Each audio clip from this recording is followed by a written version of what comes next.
Settle in and let yourself grow heavy. There's nowhere to be now, nothing to do but rest. Quietly we'll drift into the strange, still world of the Fresno Nightcrawler. When this helps you sleep, subscribe. I add a new one every single night. The timestamp in the corner of the recording reads in the pale, fixed numerals of a residential security system, the kind of clock that advances without ceremony, marking hours that ordinarily hold nothing worth marking. The front yard it watches is still. The grass catches the infrared light and goes gray-white, the color of old linen, and the low border of the fence at the far edge of the frame sits motionless against the dark.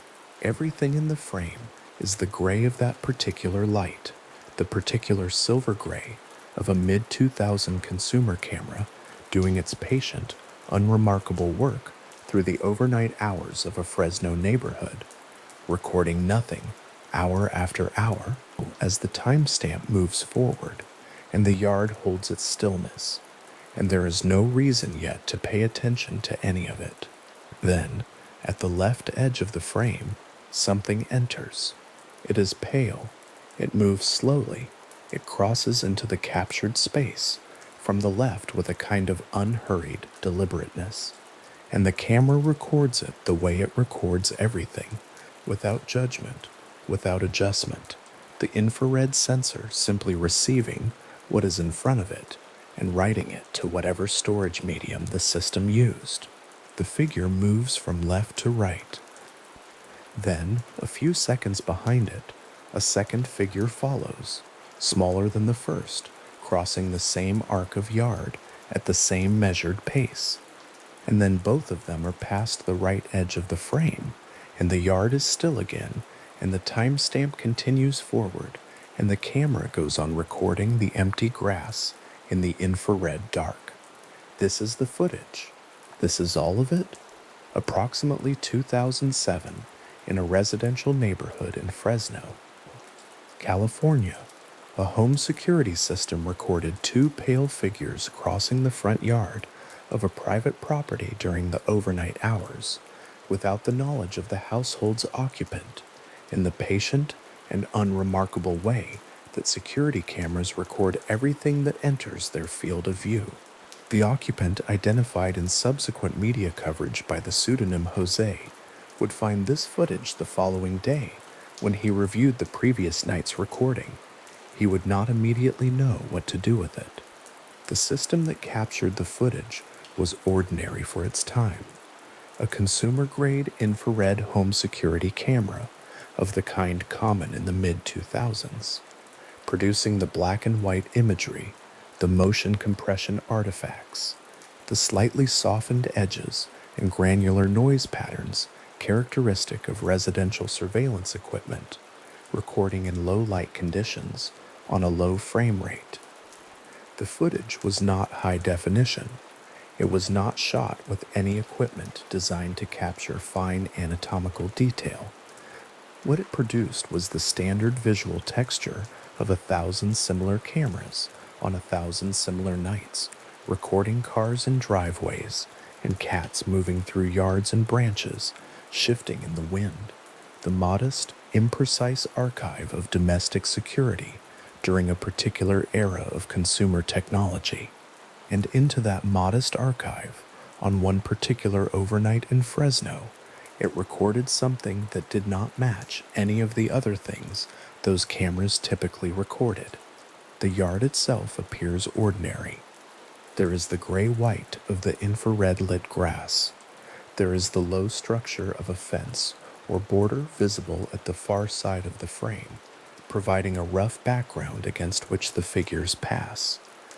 The geometry of the space is legible, a rectangular section of residential front property, bounded at one edge by the structure of the house and at the other by the fence line, the kind of yard that in daylight would hold sprinklers and a driveway apron and the general domestic furniture of a California suburb.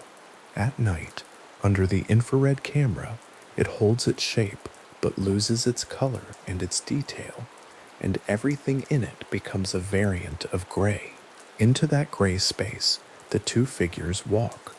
The larger of the two enters first, moving from left to right across the frame at a pace that is slow but consistent, not the tentative movement of an animal crossing an unfamiliar space, not the deliberate movement of a person trying to be quiet, but something closer to a steady, even transit, as though the figure is simply passing through and the yard is simply where the passage happens to occur.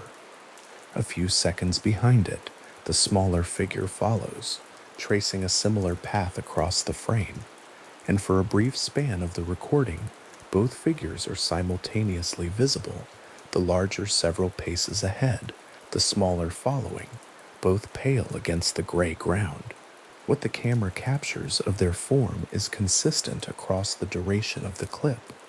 The figures appear to consist almost entirely of legs, long, thin, pale legs that swing forward in wide arcs with each step, making contact with the ground and pushing through. The movement, a slow and measured pendulum action that carries the figures across the frame without hurry and without variation. At the top of each figure, above the long legs, there is a small rounded shape, a mass that is compact relative to the length of the legs, sitting at the apex of the figure, like something carried rather than something that drives its own locomotion. There are no visible arms. There are no visible shoulders. There is no substantial torso between the small rounded upper mass and the beginning of the long pale legs. The figures, as captured by the camera, appear to be almost entirely composed of their lower limbs, with a small rounded crown sitting above them, and nothing in between that resolves into a recognizable anatomical structure. The fence at the back of the frame provides the only reference point against which the figure's height and scale can be loosely judged. The word loosely is important here. The camera's angle, its distance from the figures, its compression of the image, and the general poor resolution of the recording all introduce significant uncertainty into any attempt to assign a precise measurement. But the figures are not small.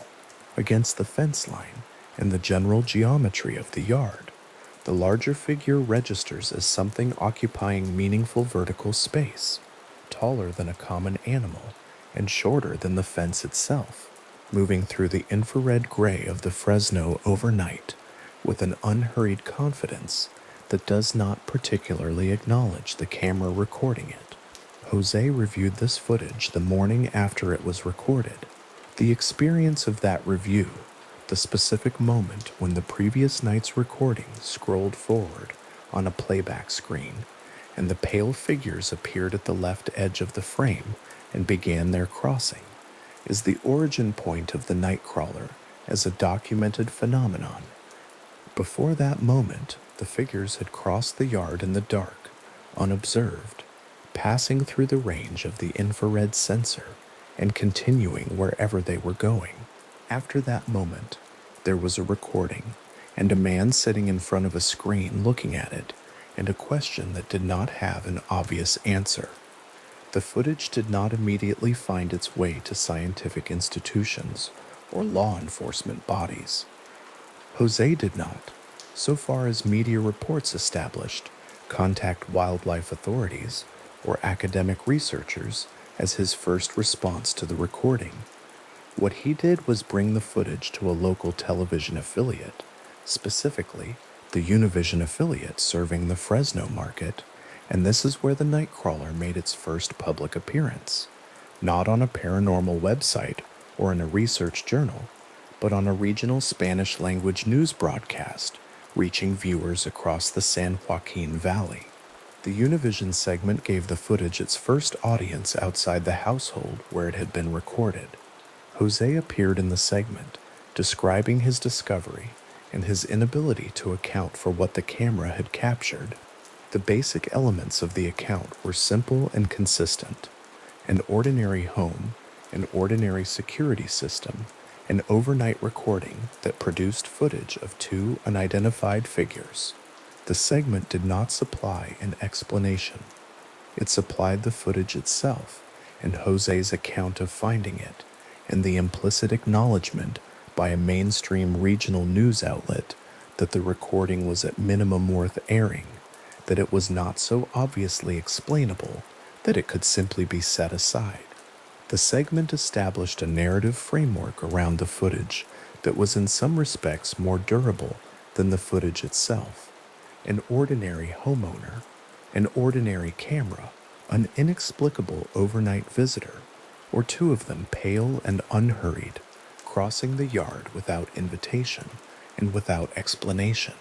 The components of that framework were familiar from a dozen categories of strange report: the routine setting, the accidental documentation, the object that does not fit the context, and they gave the Fresno footage a shape that subsequent coverage, analysis, and discussion would keep returning to. The quality of the imagery, which in other circumstances might have been a reason to dismiss the recording, became in this context simply a feature of it. Security cameras of that era produced footage that looked exactly like the Fresno footage looked: grainy, compressed, slightly smeared in motion, the edges of moving objects softened by the limitations of the sensor and the recording medium. Nothing about the visual texture of the footage was anomalous for its category. It looked like what it was supposed to look like: a mid-2000 residential infrared security recording, doing its job the way those systems did their jobs, in the dark without refinement. What was anomalous was what the footage contained. The yard was right, the fence was right, the infrared gray of the grass, the fixed timestamp in the corner, the slight compression artifacts where motion entered the frame. All of it was consistent with the recording's claimed provenance.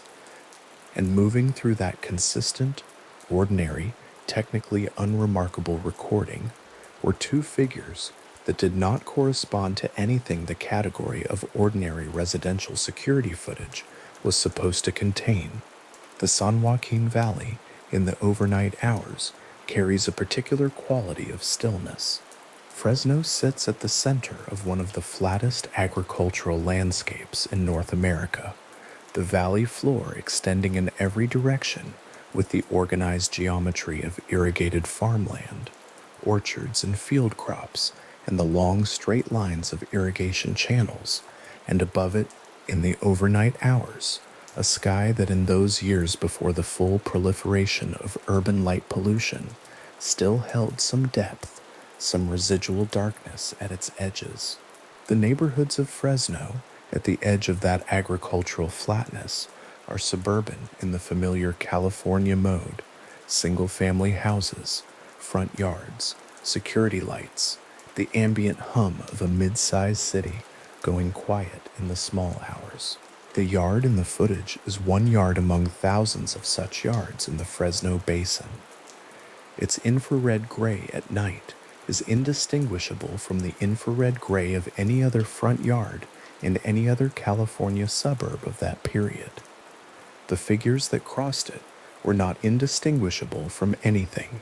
What Jose saw on the playback screen, what he described to the Univision reporters who covered the segment, was not the product of unusual atmospheric conditions or a trick of the infrared light on familiar objects.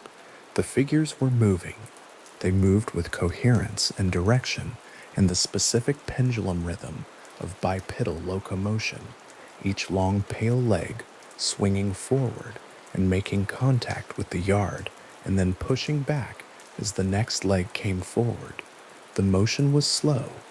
It was deliberate, in the sense that it had a clear direction and maintained it without deviation across the frame, and it belonged to something the camera had recorded in the Fresno overnight that Jose could not identify.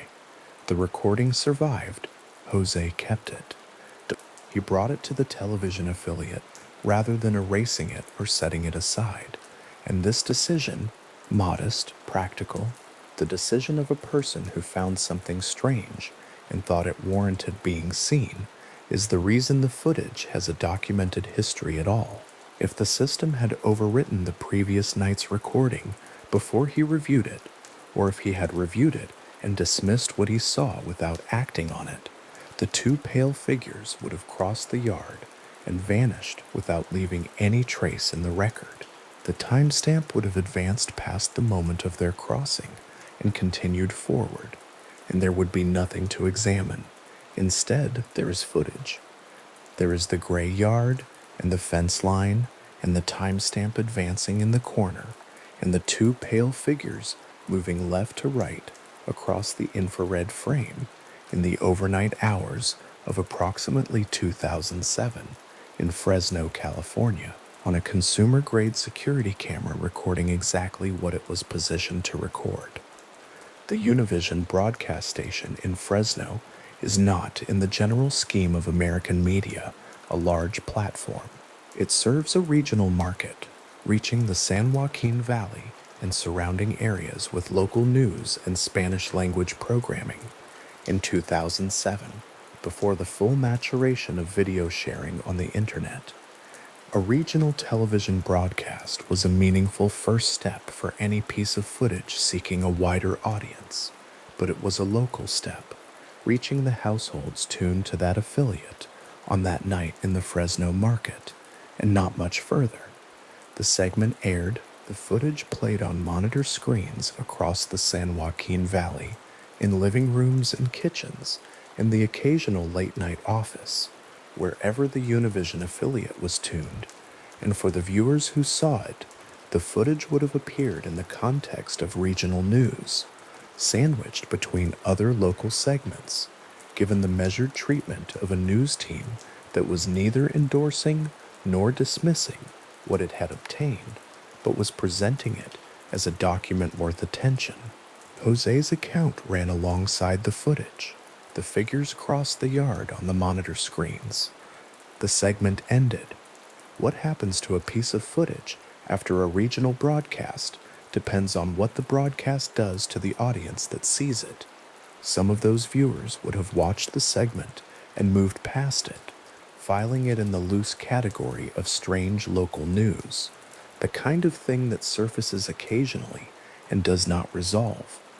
Others would have been more attentive, would have found the footage more resistant to immediate explanation, would have talked about it with people they knew, or sought out additional information through whatever channels were available in 2007, and a small number would have found, in the specific visual strangeness of the two pale figures crossing the Fresno yard, something worth following, a detail that did not settle, that kept returning to them, that made the Univision segment into a beginning rather than a conclusion.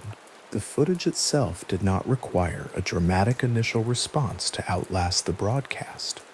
It required only that some portion of its first audience found it genuinely interesting, found that the pale figures and the long pendulum legs and the small rounded upper mass produced a category of curiosity that did not discharge itself easily, that kept returning to the image of the Fresno yard at night and the things crossing it. That quality of persistence, the way a genuinely strange image tends to stay with people who encounter it, is what the Univision segment released into the Fresno night when it aired the footage. Not a conclusion, not an explanation, simply the footage and Jose's account and the quiet invitation to look at the recording and try to determine what exactly the infrared camera had captured in the front yard during the overnight hours. The yard in the footage has a quality of absolute ordinariness that the footage's content does not disturb so much as it inflects. The grass is gray, the fence is gray. The ambient dark beyond the fence line is the ambient dark of a Fresno residential neighborhood in the overnight hours, not particularly deep, not particularly charged with anything. The infrared camera records it with the flat impartiality of a machine that does not distinguish between the ordinary and the anomalous, that simply records what enters the field of the sensor and advances the timestamp and waits for the next moment. Into that flat impartiality, The figures walk.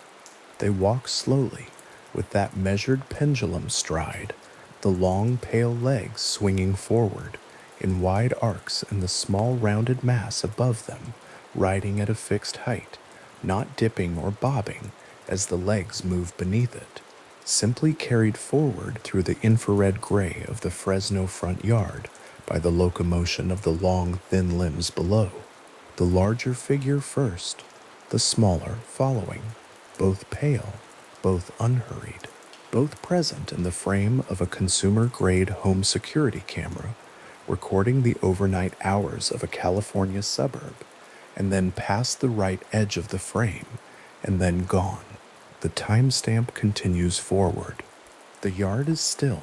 The camera records the empty grass and the fence line and the dark beyond, and the timestamp itself advancing in the corner with the patient indifference of a system designed to document whatever is placed before it, whether that is a delivery left on a porch or a cat in the garden or two pale, long-legged figures crossing the gray grass of a Fresno front yard at some point in the overnight hours of approximately 2007.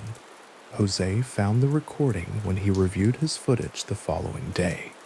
He watched the figures cross his yard on a playback screen in a quiet room, the pale shapes moving left to right across the gray infrared image, while the timestamp in the corner confirmed that this had happened during the hours he had been asleep and unaware.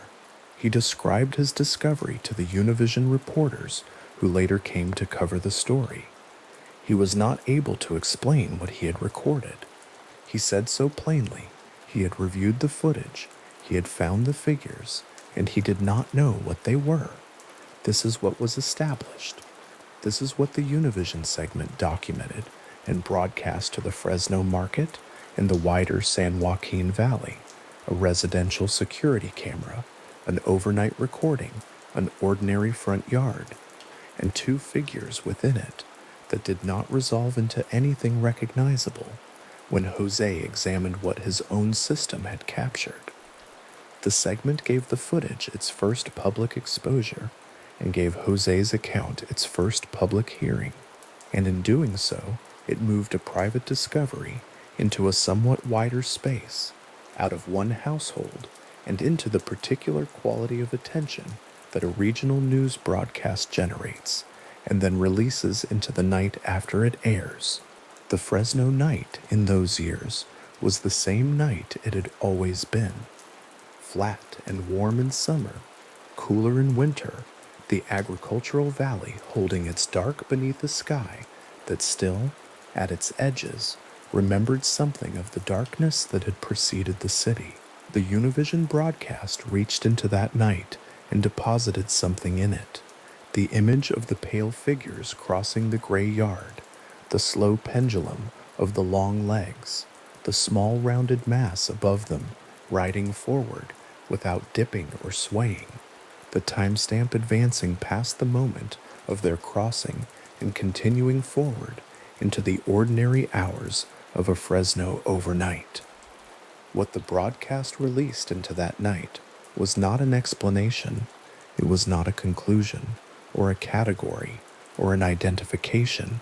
It was simply the footage, and the honest acknowledgement that the footage had been recorded, and the equally honest acknowledgement that neither Jose, nor the reporters who covered his account, nor the segment's viewers could say with any confidence what, in the infrared gray of a residential front yard in Fresno, California, had crossed from the left edge of the camera's field to the right edge, and then continued on its way into whatever the dark outside the frame contained.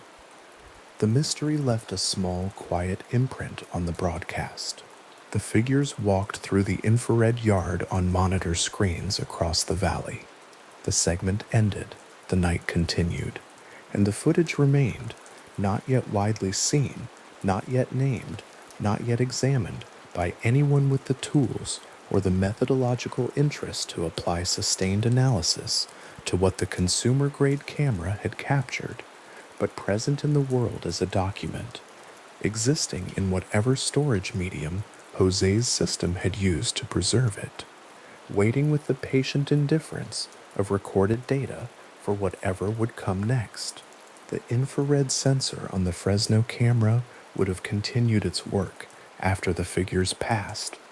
It would have recorded the empty yard through the remaining overnight hours, the grass still, the fence line motionless, the timestamp advancing past 3 in the morning and 4 and 5, and then into the gray pre-dawn hour, when the light begins to shift back from infrared to visible, when the yard stops being the particular silver gray of the sensor's night vision and begins to recover its ordinary colors, the green of the grass and the tan of the fence and the pale morning sky above the residential rooflines of Fresno.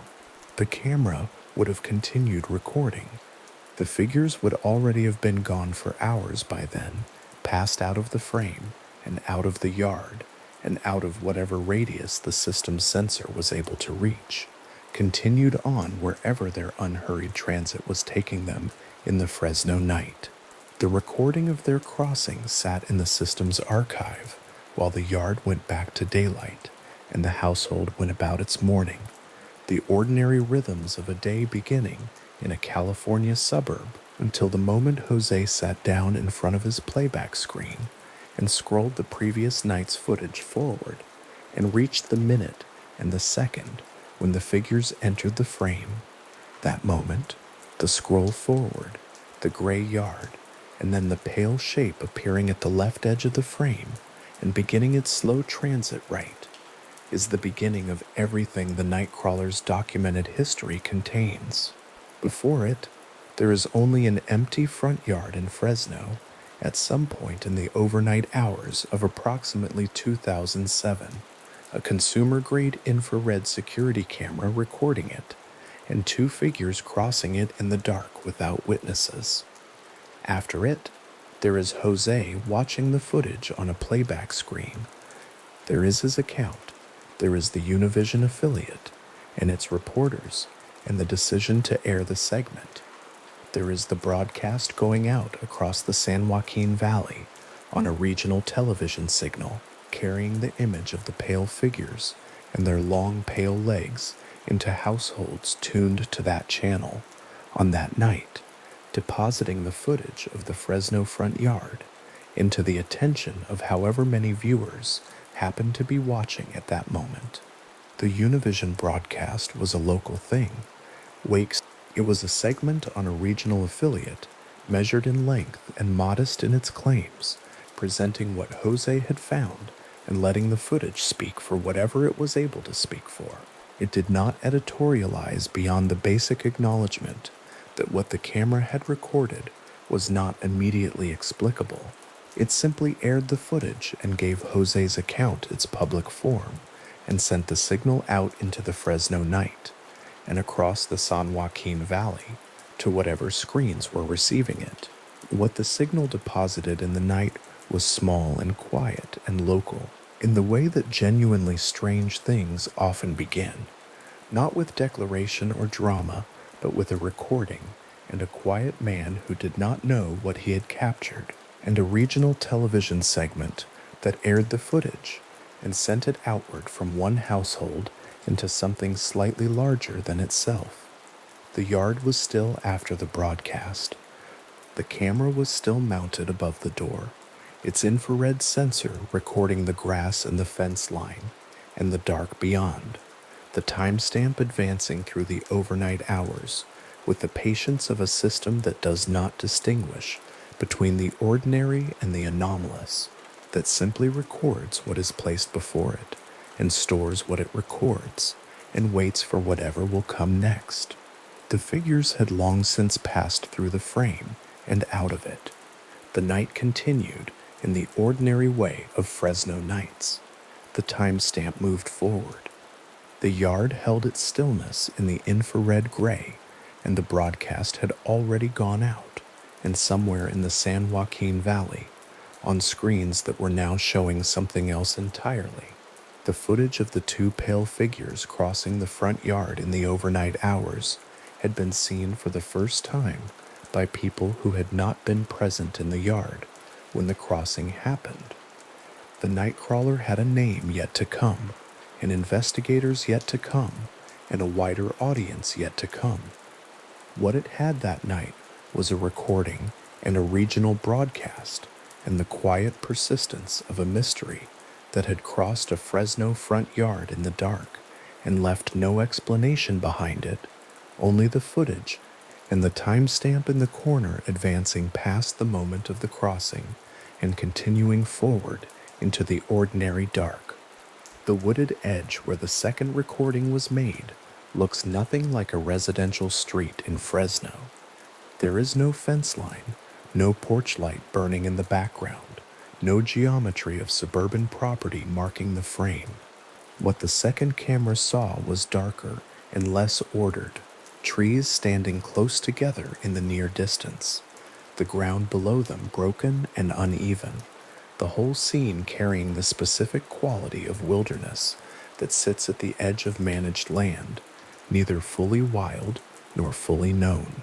The two environments could not look more different from each other.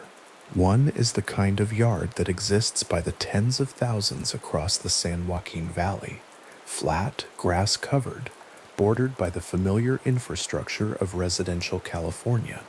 The other belongs to a different California entirely, older, less legible, the kind of landscape that begins where the valley floor starts to lift and roughen toward the Sierra Nevada, where the oaks grow sparse and the pines come in, and the ground no longer follows any human plan.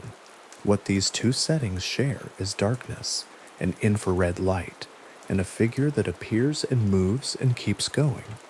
The second piece of footage emerged from the area around Yosemite National Park, the exact location within that region, which encompasses a substantial range of landscape types, from the highly visited valley floor to the dense and largely unvisited foothills at its western margins, was not specified in detail in the accounts that brought the clip to wider attention. What the footage shows is a single pale figure moving through terrain consistent with the forested and semi-rural landscape common to that area. Trees are visible in the background, their forms caught and partially flattened by the infrared sensor, standing in a rough line against the darkness. The ground slopes or breaks somewhere behind the figure, though the low resolution of the recording makes the exact topography difficult to read. The camera appears to be fixed, a trail camera or a security installation of the kind used in remote or semi-remote locations, and the figure enters the frame from one side, moves across, and exits the other, much as the two figures in the first recording did. There is a single figure here. That difference is worth holding quietly for a moment. The first recording produced two of them, one larger, one smaller, moving in succession across an open yard in a pattern that suggested some kind of shared movement, a following, a loose pairing. The second recording shows only one. Whether that means anything, whether it represents a different circumstance, or simply a different moment, or a different stretch of territory being crossed, is not something the footage can answer. What it offers is a single pale form, moving slowly through a darker and less familiar landscape, alone in the frame. The walking motion in the Yosemite clip is recognizable to anyone who has spent time with the first recording. The long legs swing forward in that wide, unhurried arc. The small body mass at the top rides above the motion without appearing to participate in it. The overall impression is of something moving at a pace that does not seem rushed or alarmed, something crossing a particular piece of ground because it happens to be crossing it, with no particular urgency in any direction. What some analysts noted in careful comparisons between the two clips was that the gait in the Yosemite footage appears slightly less smooth than the one captured in Fresno. The Fresno figures move with a consistency of stride that some reviewers described as almost metronomic, each step seeming to follow the last at a near identical interval and with a near identical arc.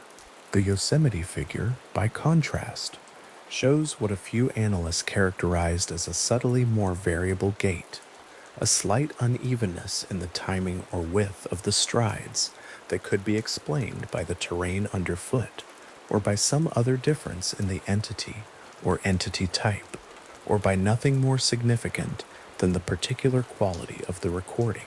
These comparisons accumulated slowly in the early years after both clips began to circulate. The Yosemite footage had existed in smaller online spaces before it came to the attention of a wider audience, passed between paranormal and cryptozoology communities in the manner of things that are treated as significant by a small group of careful followers before anyone else notices them. In forums and comment threads and early paranormal blog posts, researchers who tracked this kind of material noted the two clips in close proximity, playing them side by side on split screens or in successive windows, working through what they shared and where they differed. The conversations these comparisons generated were not particularly dramatic. They were careful. They were the kind of exchanges produced by people who have spent time with ambiguous material and have learned that the most useful response to ambiguity is patience. On a computer screen viewed together, the two recordings occupy opposite ends of the same question. The Fresno yard is flat and open and suburban. The Yosemite setting is darker, more irregular, more enclosed by natural features. Against the fence line in the grass of the residential setting, the pale figures move with nothing impeding them, the background geography offering a rough framework for trying to estimate their height and scale. Against the trees of the second recording, the single figure is harder to place. The natural landscape provides fewer fixed reference points, and the trees themselves vary too much in distance from the camera to serve reliably as a measuring standard. What persists across both is the proportional relationship. The legs very long, the body very small, the head mass barely there at all. A split-screen comparison, held still at the moment each figure is fully in frame, makes that shared proportion immediately visible. On the left, the Fresno figure mid-stride in its suburban yard, the fence barely visible at the frame's edge. On the right, the Yosemite figure moving between the trees, the ground behind it sloping away into darkness. An analyst's cursor paused at the midpoint of each image rests on the same structural fact in both frames. The point where the legs meet the body is very high, and the mass above that point is very small, and the legs below it are very long. That relationship holds across both recordings, regardless of the differences in environment, camera placement, or distance from the lens. Whether that shared proportion is a meaningful pattern or a coincidence produced by two entirely different causes that happen to yield a similar visual result is not something the footage alone can establish. The Yosemite footage reached a substantially larger audience when it appeared on paranormal-focused television programming alongside the original Fresno clip. The format of that programming, investigation and analysis, structured for broadcast, with on-location examination of the sites and interviews with people familiar with the material, gave the Yosemite recording a context it had not previously had in its earlier circulation through specialist online communities. Viewers who were encountering the Fresno footage for the first time found the Yosemite clip presented alongside it, framed as a second data point, not proof of anything, but a second instance of something visually consistent with the first. That framing, whatever its limitations, was not entirely inaccurate. Two recordings do exist. They do share a visual signature. They do come from different locations and appear to have been made independently of each other. These are the basic facts, and the television presentation conveyed them, whatever else it added or simplified. The investigators associated with that programming traveled to the area around the Yosemite recording site and conducted a physical examination of the location. What they were looking for, and what would have constituted meaningful evidence, had any of it been found, included physical traces of the figure's passage, impressions in soil consistent with the weight and foot structure of the entity as it appeared in the footage, disturbance of vegetation along the path the figure took through the frame, any environmental marking that could anchor the recording in the physical world in a way the footage alone could not. They found none of these things. The soil held no impressions. The vegetation showed no disturbance. The location itself, examined in daylight, offered nothing that could not be explained by the ordinary passage of animals, weather, and time. The absence of physical evidence did not tell investigators that the figure had not been there. Absence of this kind is not confirmation of anything in either direction, but it did mean that the recording remained the sole available evidence, unsupported by anything the physical site had preserved. This is a detail worth settling into slowly. The location exists. It is a real piece of landscape, part of a real and extensively inhabited and studied region of California. Trail cameras have been placed in similar settings across the foothills and forests surrounding Yosemite for decades, by wildlife researchers, by hunters, by private landowners, and by a variety of conservation organizations tracking the movement of animals through the landscape. The footage from these cameras accumulates over years.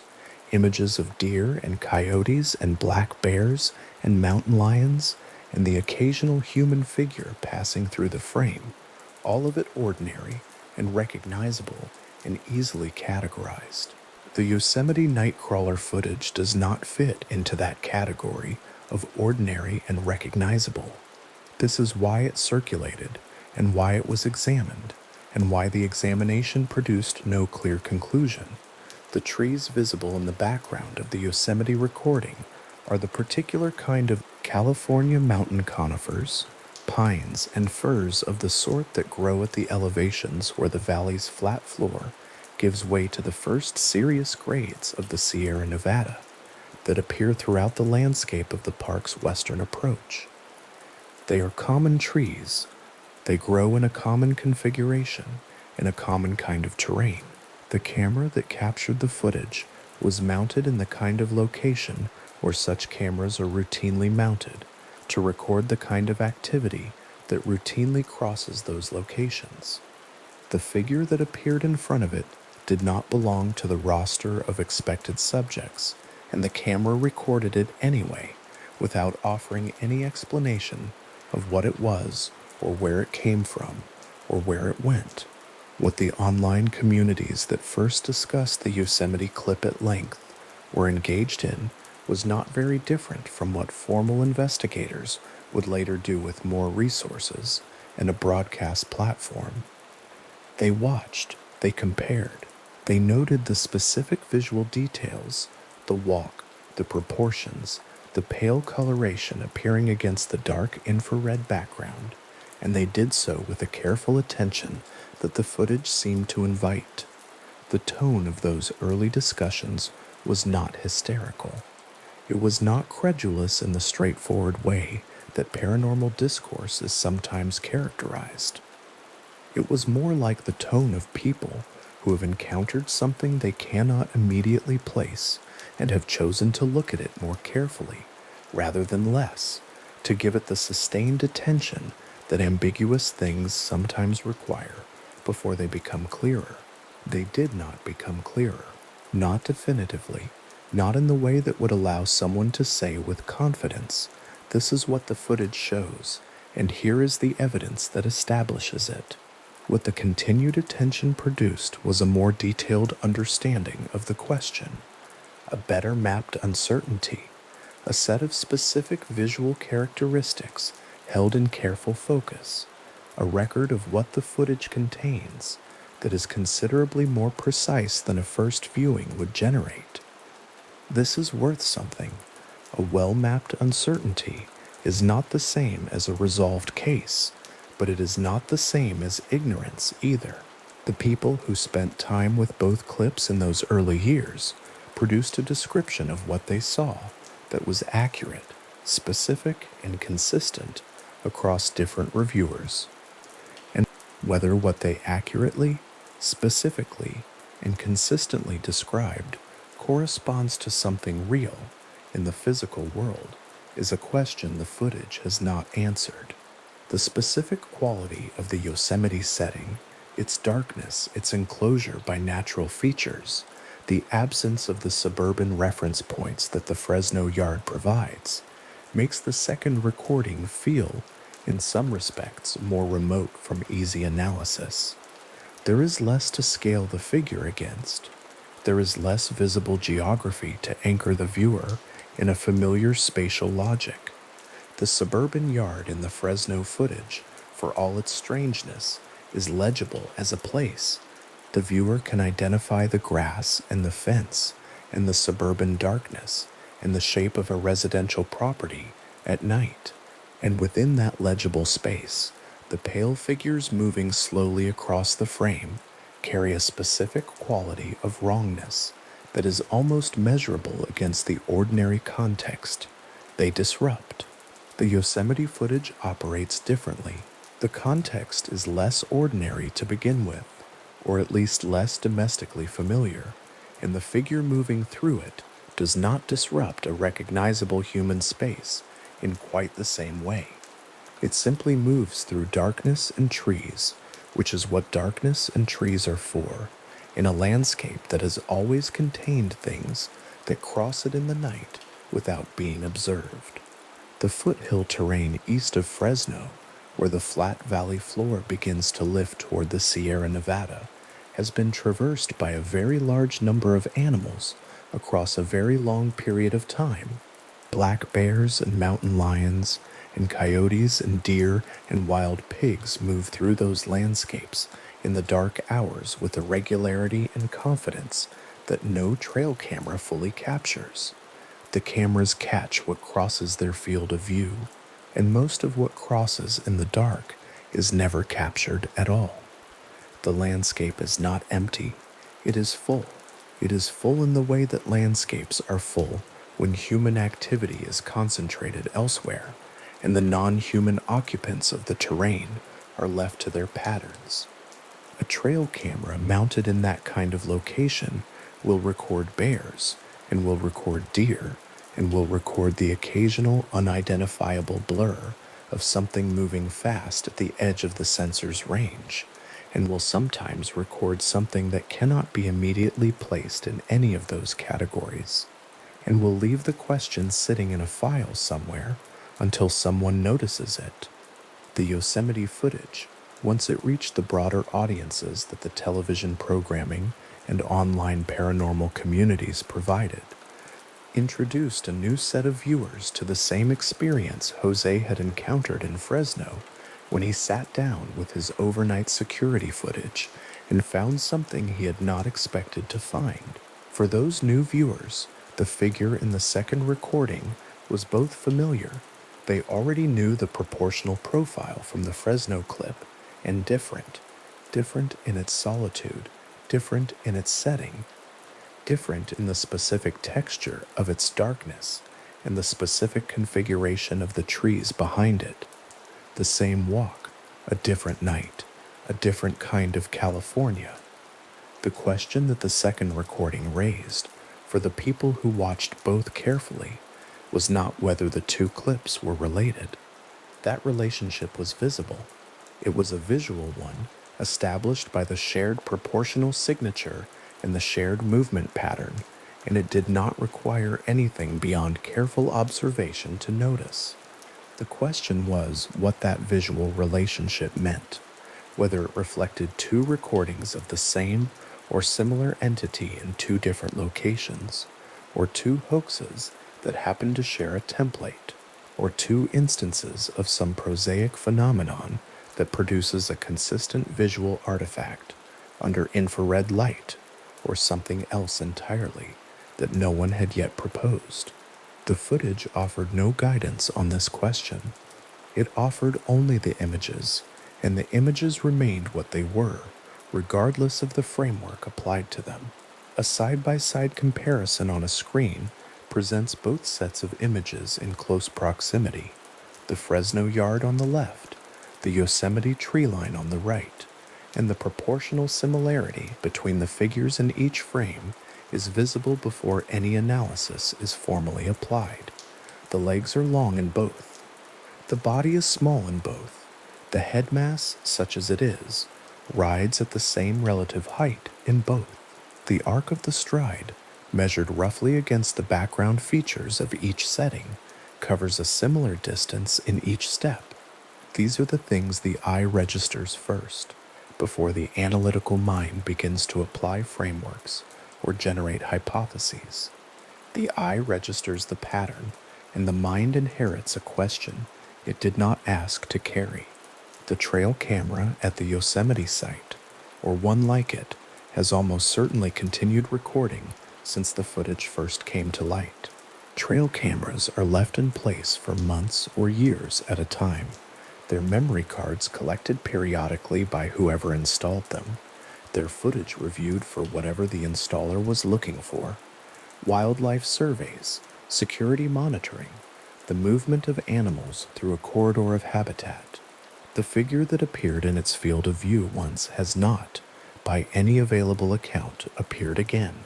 The trees behind where it walked are the same trees. The ground it crossed is the same ground. Whatever the recordings continue to collect in that location is the ordinary traffic of a forested landscape, in the dark, deer, perhaps, and bears, and the movement of wind through the conifers, and the occasional human figure passing along a trail in the late hours. There is something particular about the persistence of an open question in a specific landscape. The Fresno yard where the original footage was recorded continues to exist as a yard. Someone mows the grass. Someone checks the security camera footage, or replaces the camera with a newer model, or moves away and leaves the question to whoever lives there next. The Yosemite site continues to exist as a piece of forested landscape, the trees growing slowly taller, the soil accumulating another season's worth of fallen needles, the trail camera recording whatever crosses its field of view in the night hours. None of these continuations require the question to be resolved. They proceed without resolution. The landscape doesn't need an answer to keep being a landscape.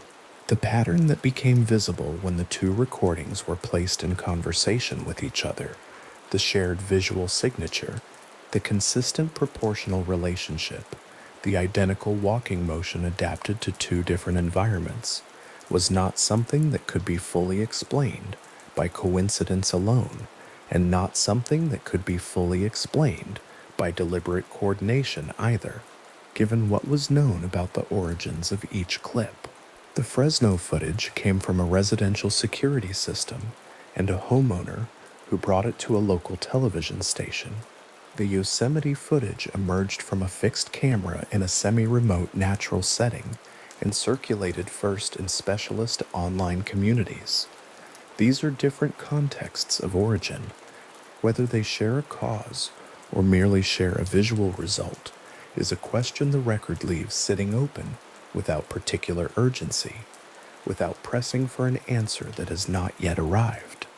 The online paranormal forum thread from the early period of the footage's wider circulation runs to several hundred replies, each one approaching the shared images from a slightly different angle.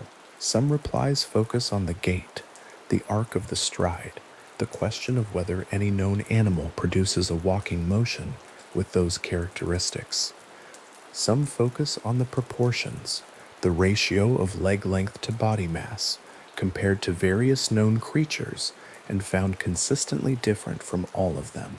Some focus on the coloration, the pale nearness to white that the infrared imaging produces, and the question of what that coloration might indicate in visible spectrum light. Some focus on the terrain, The difference between the residential yard and the wooded hillside, and what that difference suggests about the range of whatever produced the figures. The thread accumulates without converging. Each reply adds a detail or a question or a careful observation, and the thread grows longer without growing closer to a conclusion, and this is the condition in which it has remained. What the second recording added to the question was not resolution, but dimension. A single piece of footage, however strange, exists in a kind of isolation. It is one event, one camera, one night, one location. A second recording, independently sourced, sharing a consistent visual profile, introduces the possibility that whatever was filmed exists in more than one place, crosses more than one kind of landscape, has appeared on more than one camera, operated by more than one person, in more than one context. That possibility does not confirm anything. It does not establish that the figures are real entities with a consistent physical form moving through the California night. It establishes only that two recordings exist, and that they share certain characteristics, and that no single prosaic explanation has yet accounted for both of them in a way that has satisfied the full range of investigators who examined them carefully. The Yosemite recording site in daylight is an ordinary piece of forested California landscape. The trees are the trees that grow in that elevation range. The ground is the ground that accumulates pine needles and decomposed granite, and the ordinary debris of a mountain forest over years of continuous turnover. The trail camera is mounted to its post in the manner of trail cameras everywhere, utilitarian, weathered, angled to cover the particular stretch of terrain its installer wanted monitored. There are no marks in the soil that correspond to the figure's passage. There are no bent branches, no disturbed ground, no physical remainder of whatever crossed that frame. The pines stand in their ordinary configuration. The leaf litter is undisturbed. The camera continues its patient recording, hour by hour, of the ordinary passage of an ordinary stretch of California forest in the dark. The question rests there, in the undisturbed soil and the ordinary trees. It does not press, it does not demand. It simply remains, in the way that open questions remain in the places where they were first asked, quietly, without urgency, available to anyone who wants to return to it, unchanged by the passage of time, still open, still unanswered, held at the edge of a forested landscape in the kind of darkness that surrounds Yosemite, on all sides, when the visitors have gone, and the park settles into whatever it is, when no one is watching it. The legs move first. In slow motion, held at the edge of a single frame, the leading leg of the larger figure swings forward in a long arc, pale against the infrared dark of the Fresno yard, reaching outward and downward before its foot, if it has a foot, makes contact with the ground. The arc is wide. It is unhurried. It is the kind of motion that belongs to something that is never needed to rush. The trailing leg pushes back behind the figure with the same unhurried arc in the opposite direction, and the small rounded mass riding at the top of those two long pale shafts holds perfectly level, neither dipping left nor tilting right, simply carried forward through the dark on legs that seem too long for the body. They are transporting, and too thin to be doing the work they are doing. This is the detail that careful review of the footage returns to most consistently. The gait, the specific arc of each stride, the measured, even pace of a figure moving through someone's front yard at some point in the overnight hours, as though it had nowhere particular to be and no particular reason to hurry. The footage is black and white, rendered in the flat infrared palette of a mid-2000 consumer security system. The ground of the yard reads as a medium gray, darkening at the borders where the infrared illumination falls off. The figures themselves read lighter than anything else in the frame, pale, almost chalky, the kind of brightness that in infrared imaging often corresponds to something reflective, or to something whose surface temperature differs slightly from the ambient environment around it. Neither of those explanations settles anything. They are simply what infrared cameras do, and what these figures, whatever they are, looked like inside the camera's particular vision of the dark.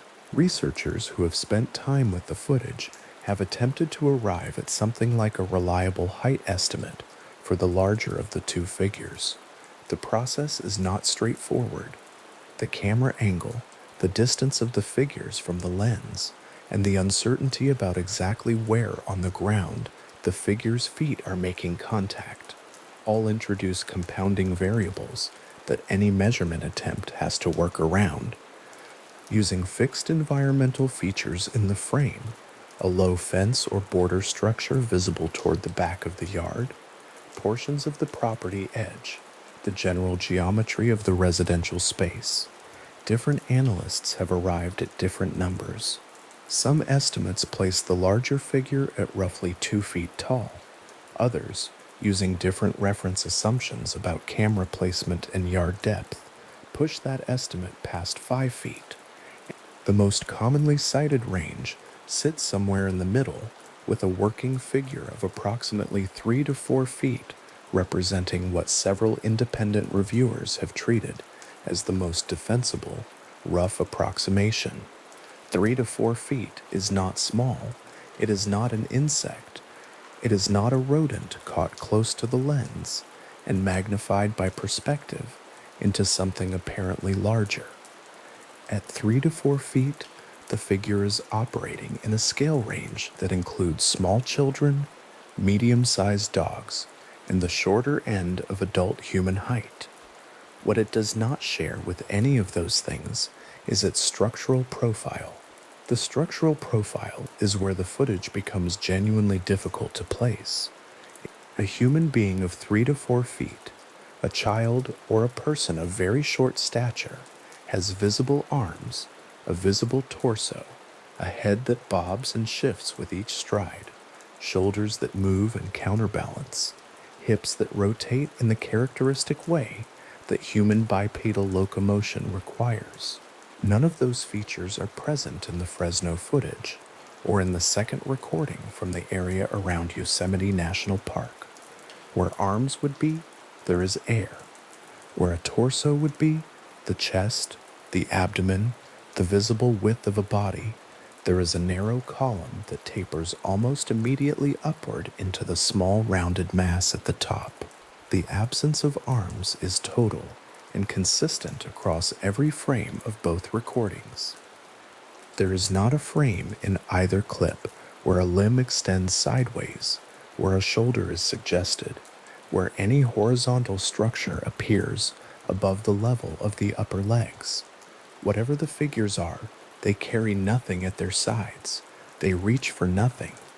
They balance entirely through the alternating swing of those two long, pale legs, and they do so without apparent difficulty. It is worth taking a moment with that, the absence of apparent difficulty. A biped without arms, without the counterbalancing swing of upper limbs that human walking depends on for stability, should struggle to maintain balance at anything above a slow pace. The human body uses arm movement as a key component of gait stability, and the absence of that counterbalance is one reason that walking with arms held rigidly at the sides feels effortful and slightly awkward. The figures in both recordings do not appear to be struggling. Their movement is smooth. Their pace is consistent. Whatever mechanism is producing their stability, it is not visible in the footage, and it does not correspond to any locomotion strategy documented in known animals at a comparable scale. The coloration is consistent across both recordings, pale, near white, without visible variation in tone across the surface of either figure. In the Fresno footage, This produces a slight luminescent quality against the darker ground, as though the figures carry their own faint brightness.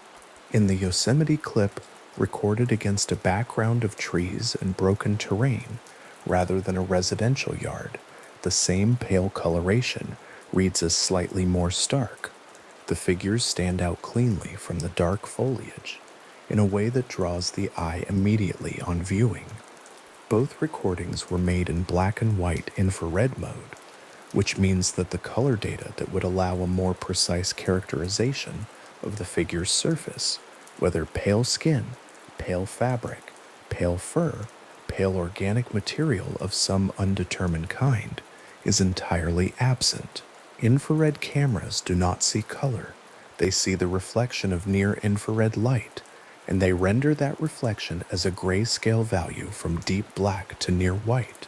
Whatever the figure's actual color might be, under visible spectrum light, white, cream, very light gray, possibly even a desaturated pale tone that would read differently in daylight, there is no way to determine it from the footage alone. The pale to white appearance in both recordings is a property of the imaging system as much as it is a property of the figures themselves. The actual surface of whatever moved through the Fresno yard that night holds its color quietly, somewhere outside the camera's reach. In the Fresno footage, the two figures move in sequence across the yard from left to right, the larger one several paces ahead of the smaller. The smaller figure shares the same proportional profile as the larger: long, thin legs, small, rounded body mass at the top, no visible arms, the same wide arcing stride. The proportional relationship between leg length and upper body appears consistent between the two figures, with the smaller one simply a reduced version of the same basic form. They do not interact with each other in any detectable way during their crossing of the yard. They do not turn toward each other, do not appear to communicate, do not change pace relative to each other.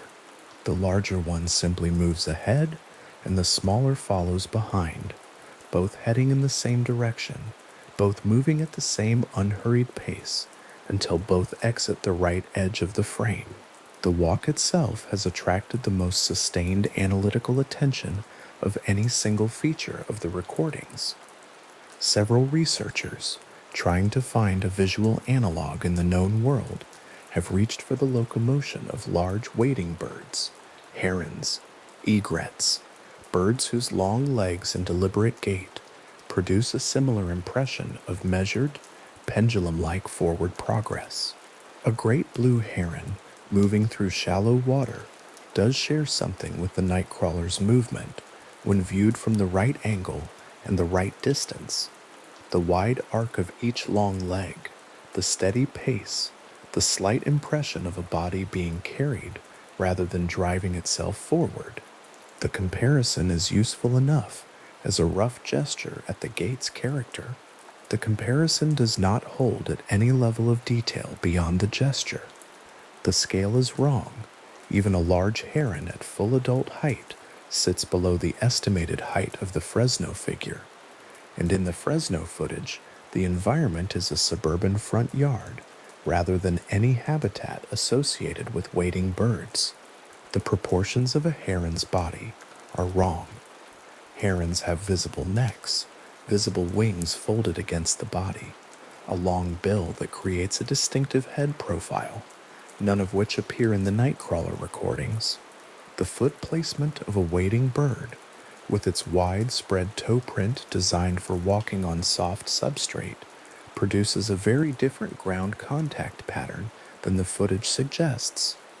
And herons, like all birds, move their bodies and heads with each stride in ways that produce characteristic oscillations in the overall silhouette.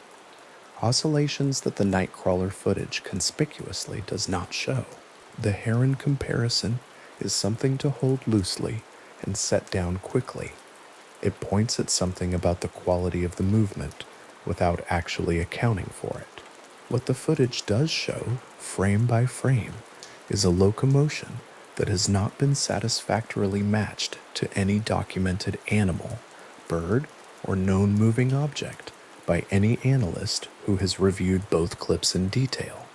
The stride is wide, the pace is even, the figure maintains a consistent height throughout each stride cycle.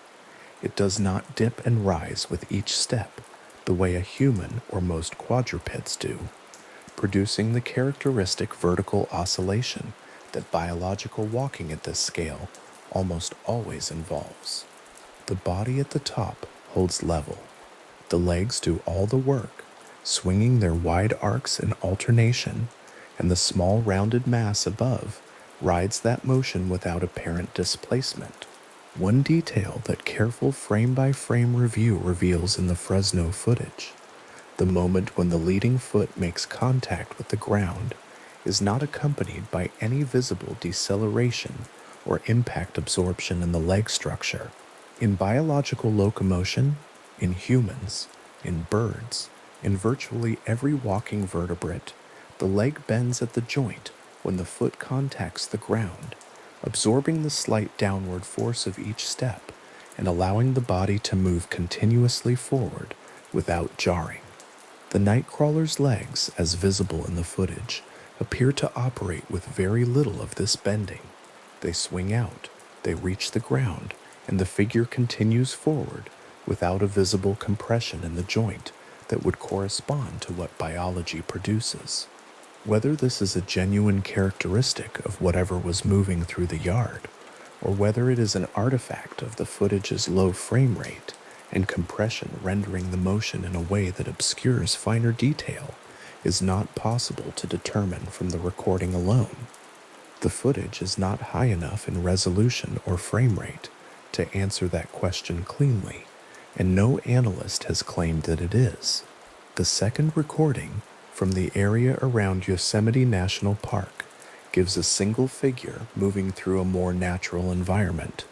Background trees are visible, dark conifers or similar vegetation, the kind of broken woodland that characterizes the forested landscapes at the margins of the Sierra Nevada.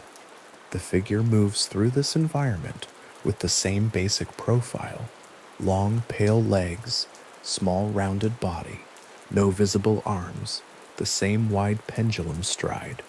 Analysts who have compared the two clips closely have noted what appears to be a slightly more variable gait in the Yosemite footage than in the Fresno recording. The stride in the Fresno clip is smooth and very even in its cadence.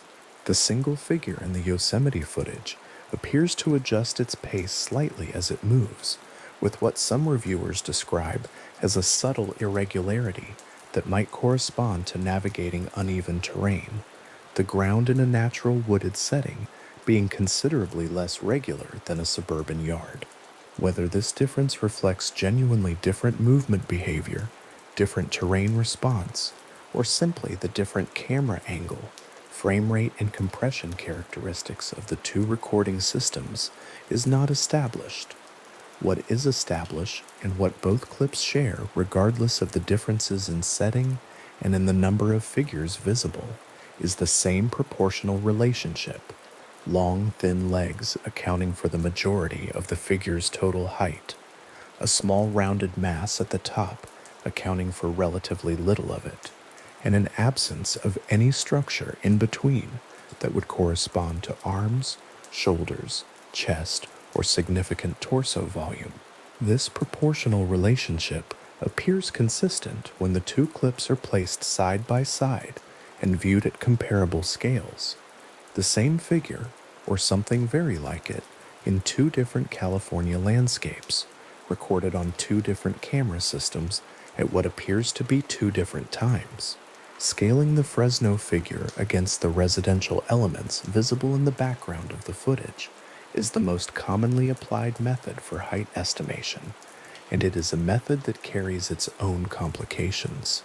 The low fence or border structure, visible toward the back of the yard, is the primary reference.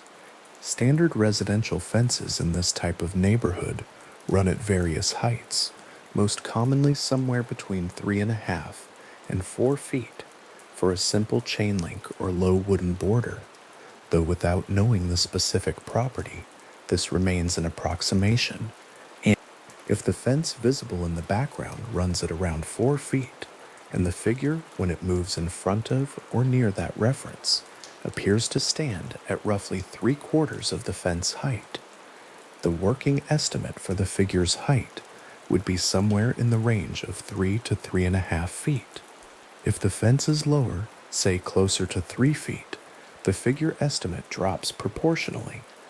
These are estimates derived from assumptions about assumptions, and the researchers who apply them are generally careful to say so. What is not much disputed is the relative proportional breakdown of that estimated height. However tall the figure is, whether closer to 2 feet or closer to 5, the leg portion appears to account for the clear majority of the total. In the Fresno footage, by rough proportion, the 2 legs appear to account for somewhere between 2/3 and 3/4 of the figure's total height. The rounded body mass at the top accounts for the remaining 1/4 to 1/3. This proportion distinguishes the Nightcrawler sharply from the proportional geometry of any known animal at any comparable scale. Even animals known for their leg-dominant proportions, herons, storks, long-legged wading species, carry significantly more body volume relative to leg length than the Fresno footage suggests. The Nightcrawler, by proportion, is something that is mostly leg, topped by very little else. This is the specific physical strangeness that sits at the center of the footage, and it sits there quietly. There is no dramatic quality to it. Watching the figure move through the Fresno yard in the low-resolution infrared dark, the strangeness is not the strangeness of something menacing or aggressive or in any way threatening in its behavior. It is simply moving. It is crossing a yard. It is doing this at a pace that suggests no urgency and no awareness of being observed. The strangeness is entirely structural. The proportion of leg to body, the absence of arms, the particular quality of the stride, the small rounded mass at the top that moves through the dark without bobbing, without tilting, without any of the characteristic oscillation that biological heads and upper bodies produce when the legs beneath them are moving at this kind of pace. It is that specific quality, the particular silence of the upper mass, its steadiness, its refusal to participate in the motion happening below it, that tends to stay with people who have reviewed the footage carefully. A human head bobs, a bird's body tilts with each stride. The motion of bipedal locomotion, in every known example, produces visible movement, not just in the legs, but in the body above them. The Nightcrawler's small rounded top mass moves forward at a fixed height and does not visibly respond to the movement of the legs carrying it. It is as if the motion is happening below a certain level, and above that level, everything is simply still, simply held, simply carried through the infrared dark of a California yard in a way that nothing in any field guide or anatomy textbook entirely accounts for. This quality, the stillness of the upper mass within the overall motion, persists across both recordings. In the Yosemite footage, moving through darker terrain with more variable footing, the upper mass of the single figure holds the same fixed relationship to the moving legs. There is no moment in either clip where the top of the figure is seen to bounce, to dip, to tilt sideways with a stride, to do any of the things that a biological body at the top of 2 long moving legs would do under ordinary biomechanical conditions. The legs swing, the figure moves forward. The small rounded top is simply carried, at whatever height it occupies, from one side of the frame to the other, as though it were mounted on something other than legs, and yet the legs are clearly what is doing the work of moving it forward. The footage's technical limitations place a ceiling on how much can be extracted from this observation. A low frame rate means that fine detail in the stride cycle is not captured. There may be subtle oscillations in the upper mass that occur between frames and are simply not recorded. A low-resolution sensor means that edge detail, the precise contour of the figures, any fine surface features, is lost in pixel compression artifacts. The infrared rendering means that depth information and color data are absent. Every observation made about the footage is made through those limitations, and any honest analysis of the recordings has to carry those limitations throughout.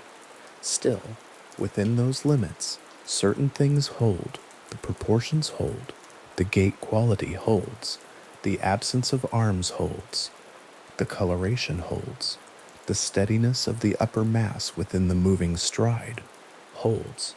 These are not details that shift between viewings or that depend on particular lighting conditions in the room where the footage is being reviewed.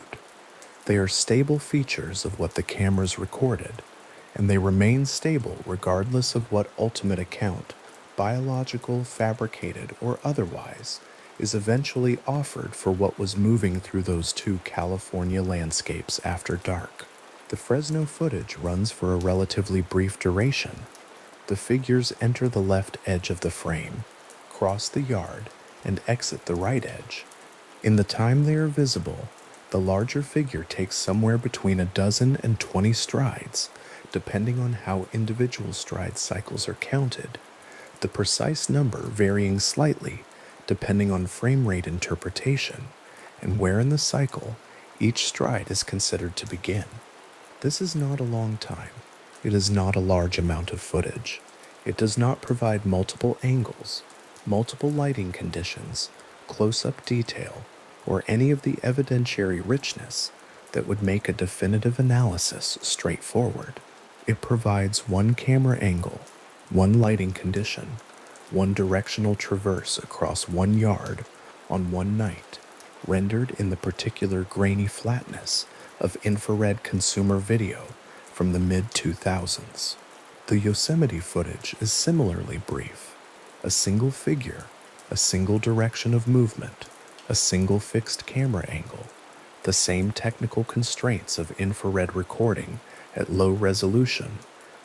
Together, the two clips provide perhaps a few minutes of total viewable footage, not enough to establish anything conclusively, enough to establish a consistent visual profile that remains interesting and unresolved. That visual profile, the long pale legs, the small rounded top, the absence of arms, the particular quality of the pendulum stride, the steadiness of the upper mass in motion, is what has kept the footage circulating for well over a decade after the original recording. Not because it has been explained, because it has not been explained cleanly, and because the specific quality of what is visible in both recordings remains genuinely difficult to match to anything in the documented world. The larger figure in the Fresno footage passes across the yard and exits the frame, and the smaller figure follows several paces behind. At no point do they stop. At no point do they turn toward the camera. At no point does anything about their movement suggest awareness of the camera, reaction to the camera, or any change in behavior that corresponds to being observed. They simply cross. They maintain their pace.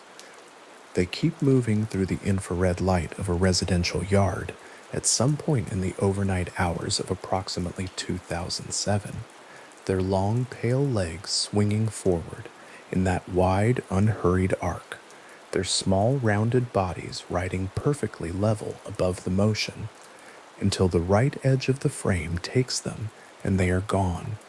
The specific detail that sits with careful viewers afterward is not the strangeness of the legs, or the absence of arms, or even the quality of the movement as a whole.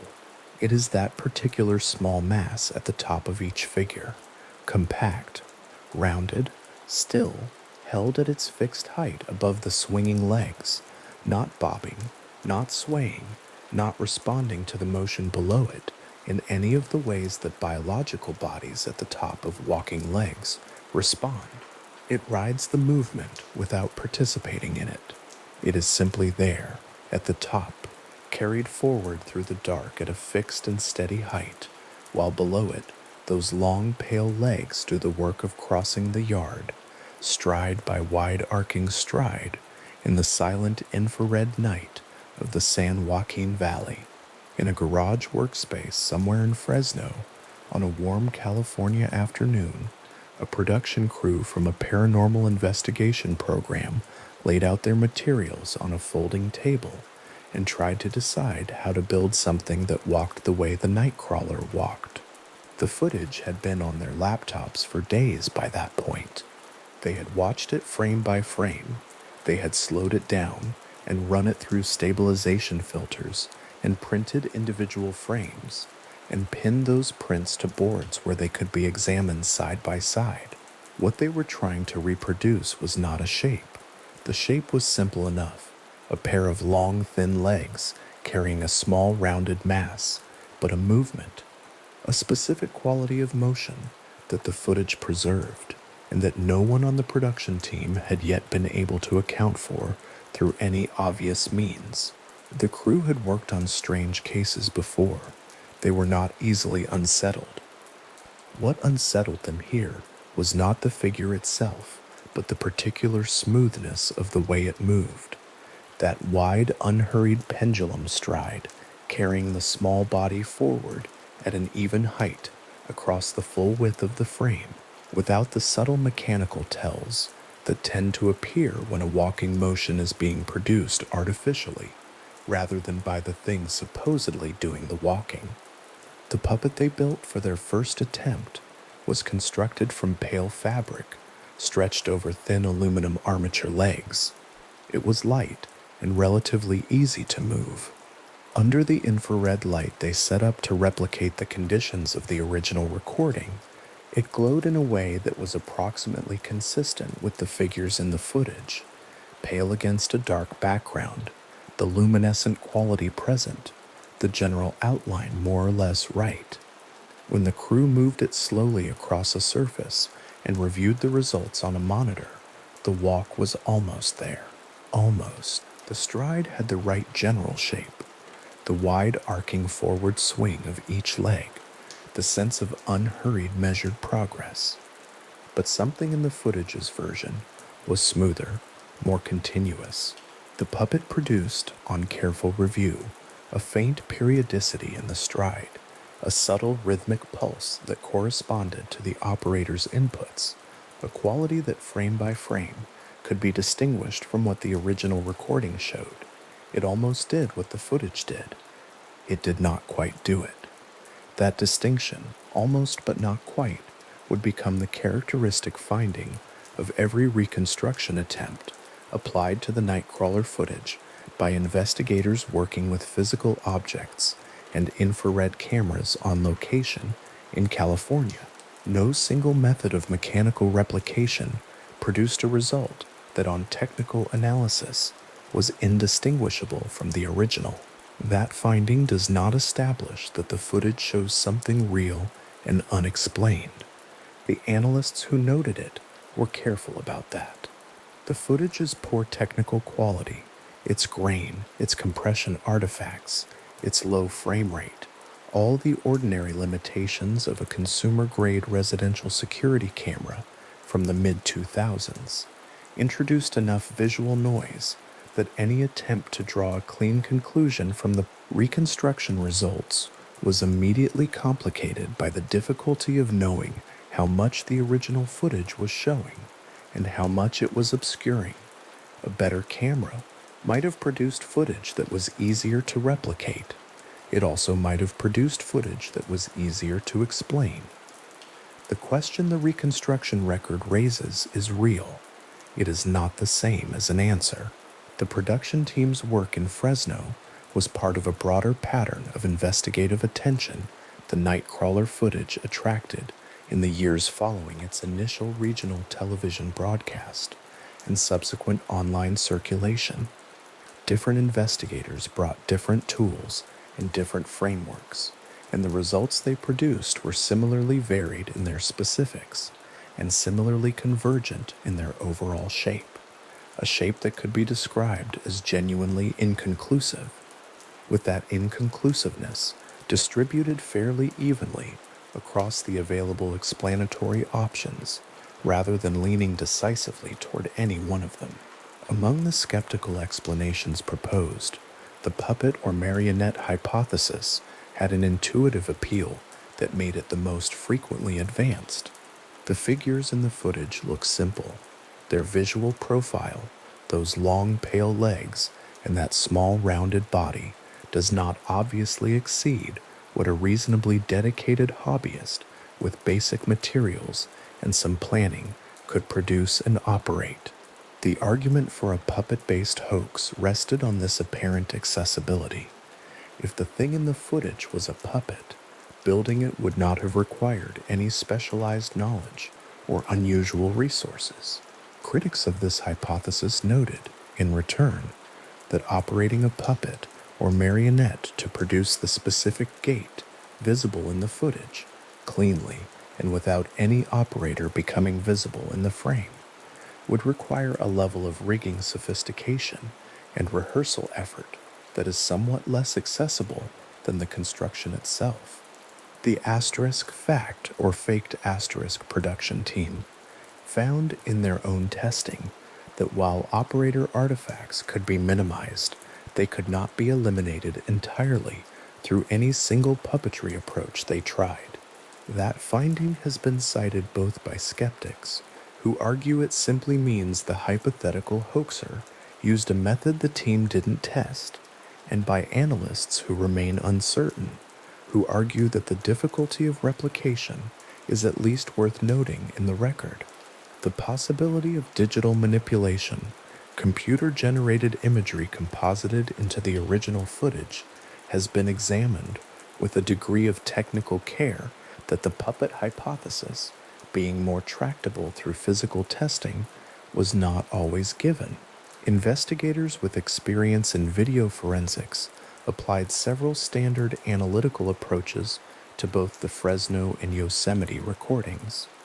These approaches looked for specific technical signatures that tend to accompany post-production compositing, inconsistencies in the noise pattern between a composited element and the background it has been placed into, pixel-level anomalies at the edges of the added figure, mismatches in the motion blur characteristics of the figure and the rest of the frame. No credentialed institution working from any publicly available analytical record has produced a confirmed finding of these signatures in either recording.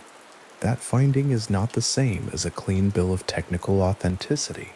The footage quality in both clips is poor enough that the absence of detectable compositing artifacts may reflect the limits of the analysis rather than the limits of any editing that might have been done.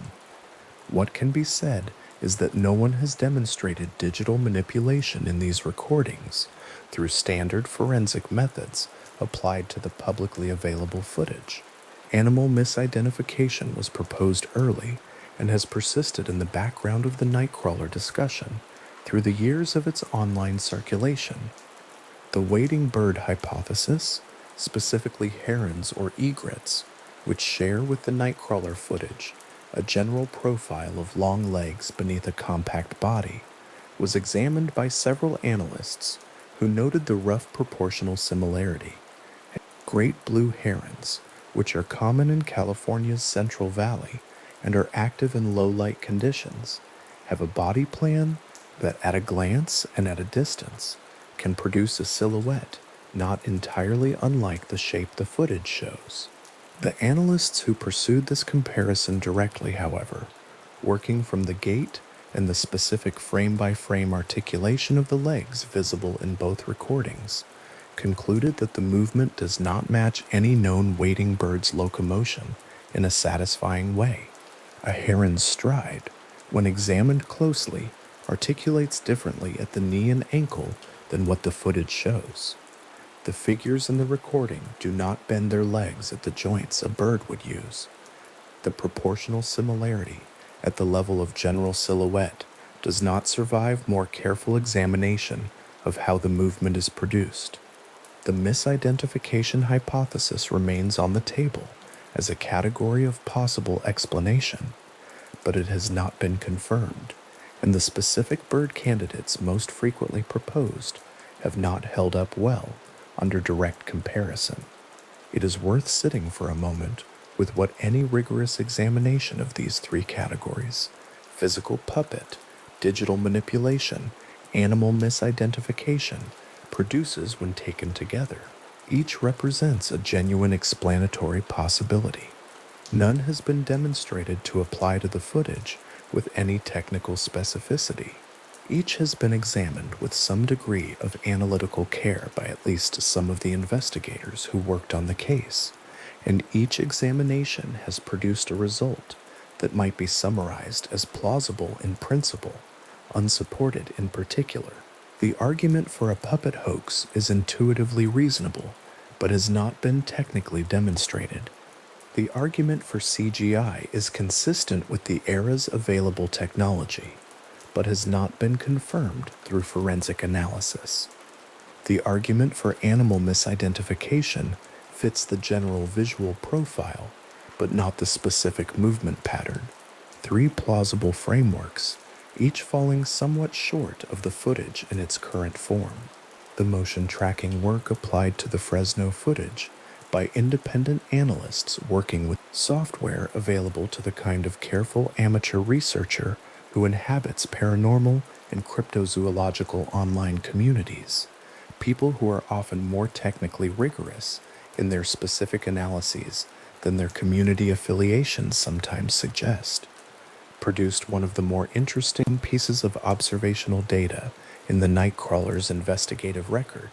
When the figure's stride is plotted frame by frame on a graph, tracking the arc described by each leg as it swings forward and the path described by the body's central mass across the duration of its crossing of the frame, the resulting curves have a quality that several analysts noted as unusual.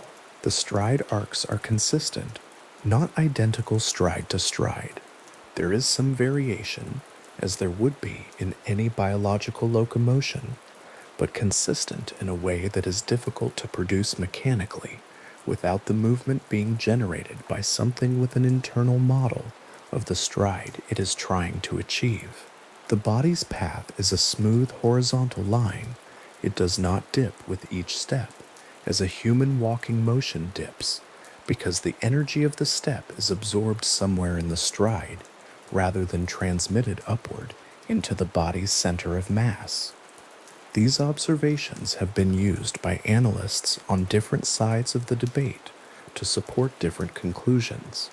They have not been used by any credentialed institution to reach any formal determination. They remain in the record as interesting data points, precisely plotted, carefully noted, and still open. What the reconstruction team eventually produced after their Fresno testing was a report that gave the original footage neither the endorsement of the genuinely unexplained nor the clean dismissal of the definitively debunked. They noted that the footage was consistent with several possible explanations, that no single explanation had been demonstrated to fully account for all observable characteristics, and that the poor technical quality of the original recording made it unlikely that any analysis of the publicly available material could produce a definitive conclusion. This is not an unusual outcome for investigations of this type. What is somewhat unusual is the degree to which the Nightcrawler footage has resisted even the simpler levels of dismissal that tend to close cases of this kind relatively quickly. The straightforward identification of a physical mechanism, the emergence of a credible hoax admission, the match of the footage to a known animal species. Those simpler closures have not arrived. The asterisk fact or faked asterisk team, working on location in Fresno with access to Jose's property and the ability to replicate the recording conditions in person rather than from archived footage, was in a better position than most remote analysts to test the puppet and costume hypotheses directly. They had the yard, they had infrared cameras, they had the fence line in the background that provided the rough scaling reference visible in the original footage. They built multiple versions of possible Nightcrawler constructions and operated them through the frame under conditions as close to the original recording as they could establish. The results of this testing were, again, the same characteristic finding, achievable in rough outline, not fully reproducible in the specific details that made the original footage's movement distinctive. One crew member, reviewing the test footage next to the original on a split screen, noted that the difference was most visible in the stride's continuity. The test constructions produced motion. The original footage produced locomotion. The distinction was difficult to articulate precisely, but consistently visible when the two were viewed in direct comparison. A reasonable listener who has spent time with the investigation record might arrive at a position something like this. The Nightcrawler footage is genuinely ambiguous. Its ambiguity is not simply a function of believing or disbelieving in anomalous phenomena, and the investigators who have treated it most carefully have been the ones who remained willing to hold both the skeptical and the unexplained possibilities open without forcing either into premature closure. That position, ambiguous, carefully held, not yet closed, is where the investigative record actually sits. It is not a very satisfying position in the way that definitive answers are satisfying. It has the particular quality of a case whose details have been examined and found genuinely interesting without being found genuinely resolved. The video forensics work, specifically, occupies a place in the Nightcrawler's record that is worth dwelling in for a moment, because the absence of confirmed digital manipulation signatures is a finding that tends to be underweighted in discussions that focus primarily on the puppet hypothesis. If the footage were produced through CGI compositing, that process would have left technical traces in the kind of recording the Nightcrawler footage represents. Traces in the noise, in the edge treatment, in the motion blur characteristics. These traces have been looked for by people with the tools and knowledge to look for them and have not been found. That is not a proof of authenticity. It is an observation about the limits of what the analysis has and has not been able to establish. The footage's technical quality may be hiding something in either direction, hiding the traces of fabrication, or hiding whatever was actually present in that yard. The infrared grain of a mid-2000s residential security camera is equally capable of both. Investigators working with stabilization software, tools that reduce the motion and compression artifacts in older security footage to produce cleaner individual frames for analysis, have noted that the stabilized frames do not obviously resolve the question of what the figures are. The stabilized imagery is somewhat cleaner than the raw footage, but not clean enough to reveal, for instance, what the small rounded mass at the top of each figure actually consists of, or whether the legs of the larger figure attach to a torso or simply continue upward into a compact shape that doesn't obviously correspond to a torso at all. What the stabilized analysis tends to confirm is the basic profile, the proportions, the pale color, the gait, rather than revealing any hidden structural detail that would allow the figures to be placed into an existing biological or mechanical category. The Yosemite footage, which was examined alongside the Fresno recording by investigators interested in whether the two clips shared the same origin, rather than simply the same visual profile, was subjected to a similar but less thorough set of analytical tests.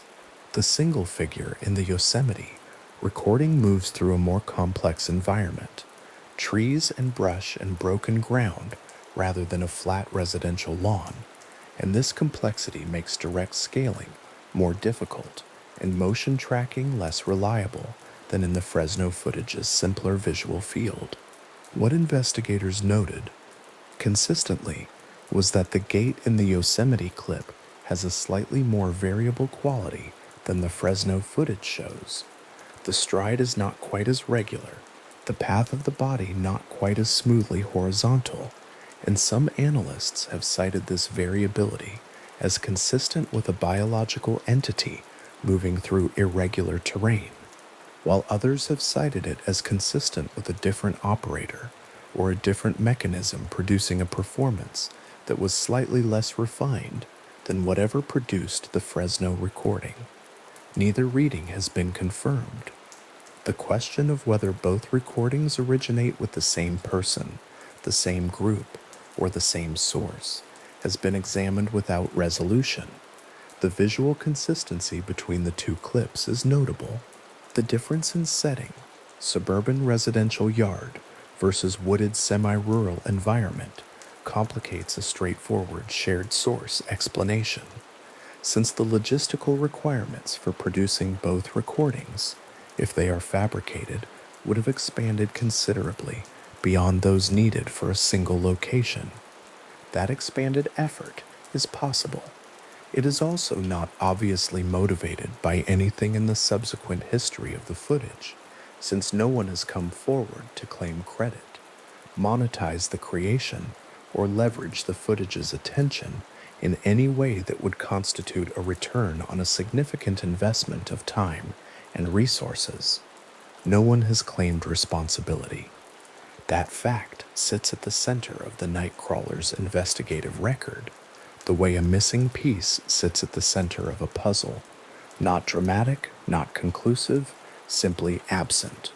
If the footage was fabricated, the people who fabricated it have maintained silence for close to 2 decades, while the recordings have circulated widely, been featured on national television, been analyzed by multiple independent investigators, and become one of the more persistently discussed pieces of anomalous footage in contemporary paranormal media. The silence is consistent with a hoax carried out by someone with no interest in recognition. It is also consistent with something else, though what that something else might be remains exactly as unresolved as everything else about the footage. The motion tracking graph, when it is printed out and laid on a table, has a particular visual quality that is worth holding for a moment. The arcs that represent each stride of the larger Fresno figure are plotted in a thin line across the graph's horizontal axis, each one a soft curve rising from the contact point, sweeping forward through the mid-stride extension and descending again to the next contact. Alongside the arcs, the flat horizontal line representing the body's path stretches from the left side of the graph to the right, not dipping, not rising, just continuing steadily across at the same height from the first frame to the last. A researcher who printed this graph and pinned it to a board alongside a printed frame of the footage noted in the margin of the printout that the flatness of the body path was the detail that kept returning to them. In a walking motion produced by a human body inside a costume or by a puppet operated from outside the frame, the body's path tends to show at least some vertical oscillation, some trace of the energy transfer that produces the characteristic up and down of walking. The line on the Nightcrawler graph does not oscillate. It holds its height. The note in the margin was circled. Below it, in the same handwriting, were 2 words, separated by a question mark that did not seem to expect an answer. The words were not an explanation. They were an observation, the kind that careful looking at ambiguous footage tends to produce when the looking is done honestly and the data is allowed to say what it says without being pushed toward a conclusion the analyst arrived at before the analysis began. The investigation of the Nightcrawler footage across all its iterations and methodologies has produced a great deal of that kind of observation, careful, specific, genuinely uncertain. The stride arcs plotted on the graph, the puppet that almost matched, the forensic scan that found no compositing signatures. The motion tracking data neither confirmed nor ruled anything out by.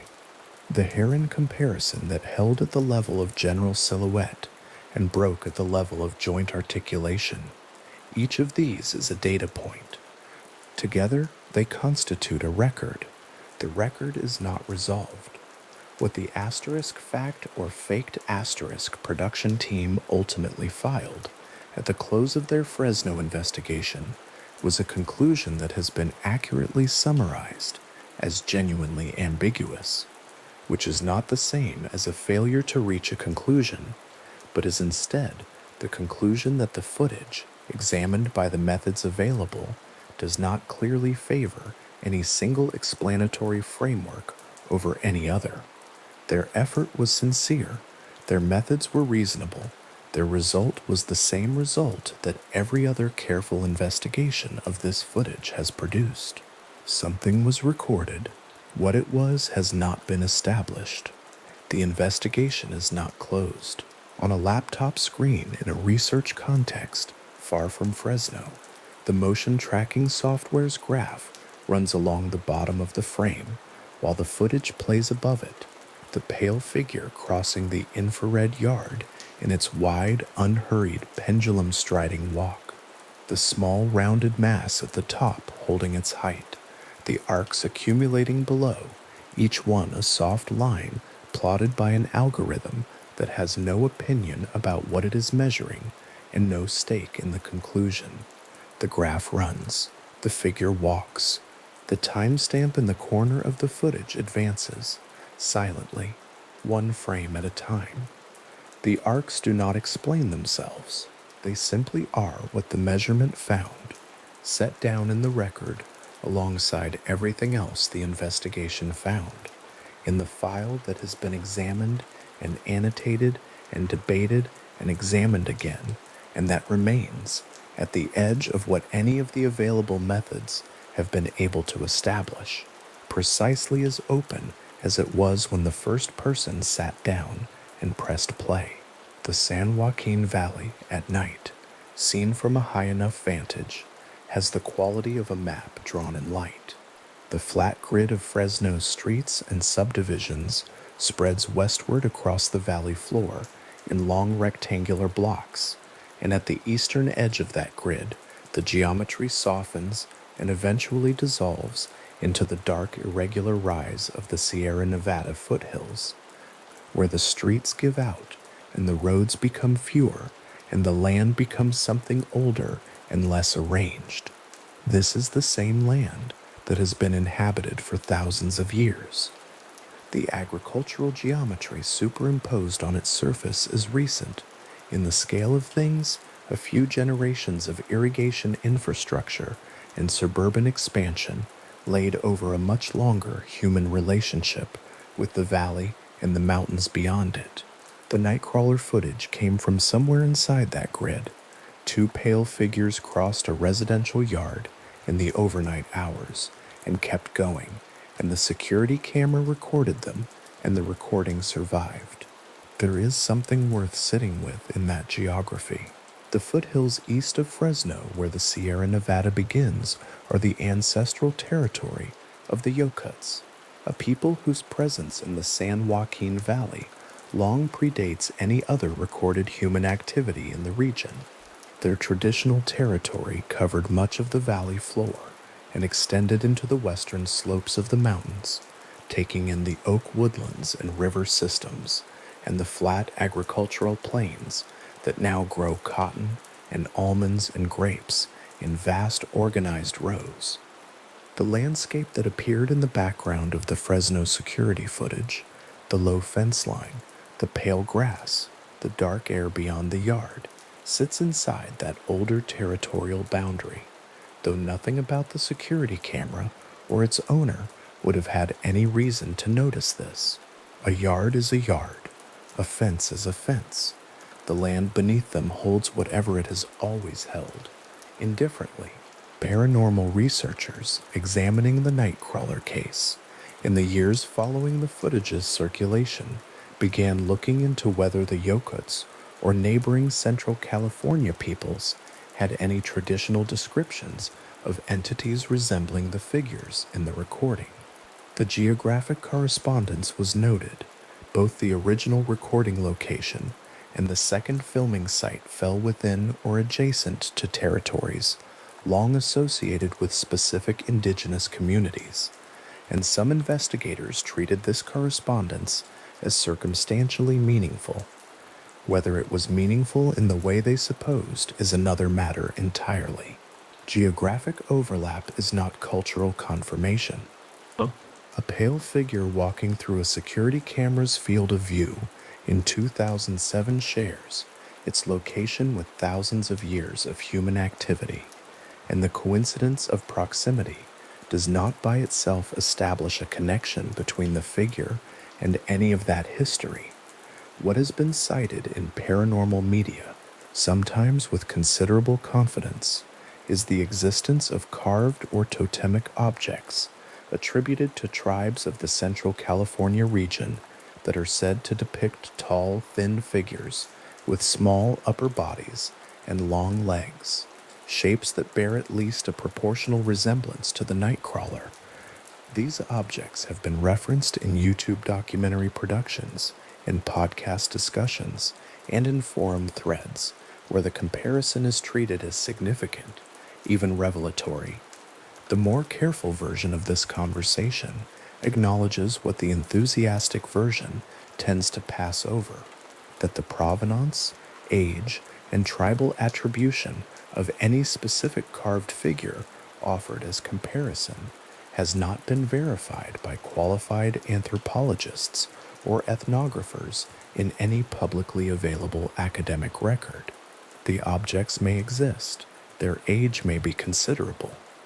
What specific cultural context produced them, and what that context was understood to mean by the people who made them, has not been established through the kind of documentation that would allow anyone to say with confidence that the Yokuts or their neighbors were recording observations of an entity that later appeared on a residential security camera in 2007.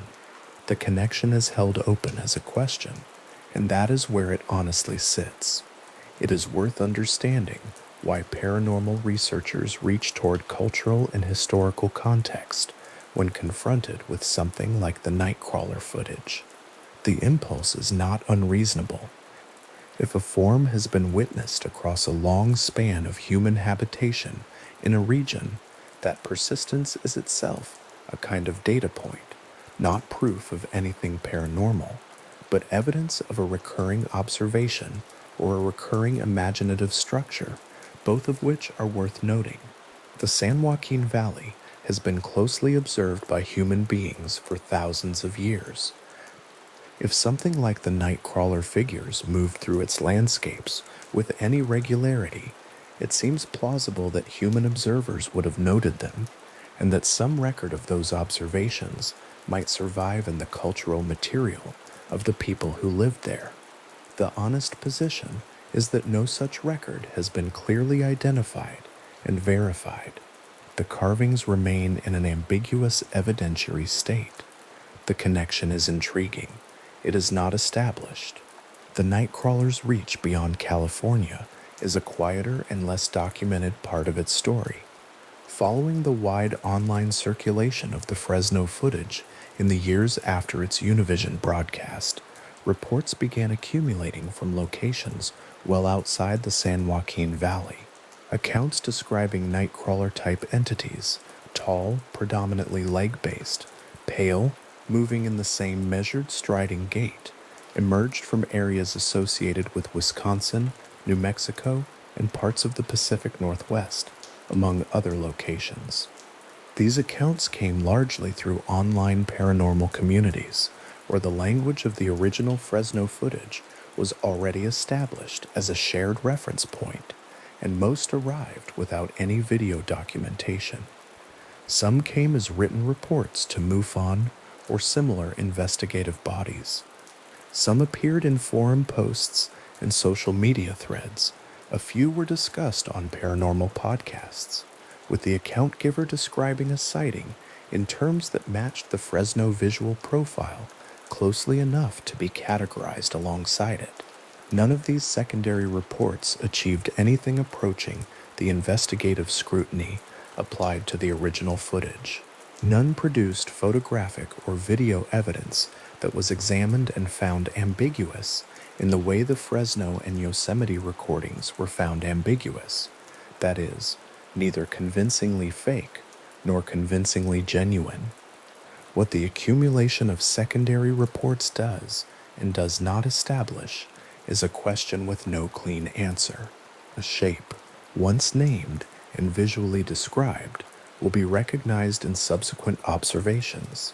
This is simply how pattern recognition operates, and it does not on its own confirm that the pattern corresponds to something real and consistent in the physical world.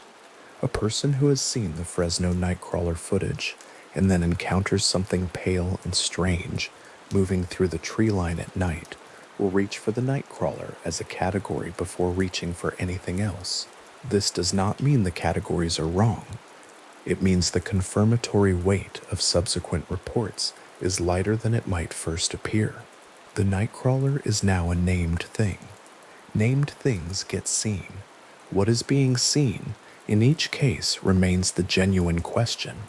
The case as a formal investigative matter has never been closed. The records held by every body that examined it remain in the same condition they were in at the conclusion of each investigation, incomplete, unresolved, noting the absence of a satisfactory explanation without being able to provide one. MUFON field investigators visited the property associated with the original footage, conducted interviews, reviewed the recording, and produced a case file whose final assessment page carries the designation that has followed the Nightcrawler everywhere it has been examined, unresolved. The production team that worked through a physical reconstruction effort for a paranormal television series filed their own version of the same conclusion. Replication was possible in principle. No single approach fully reproduced what was on the tape. The case remained open.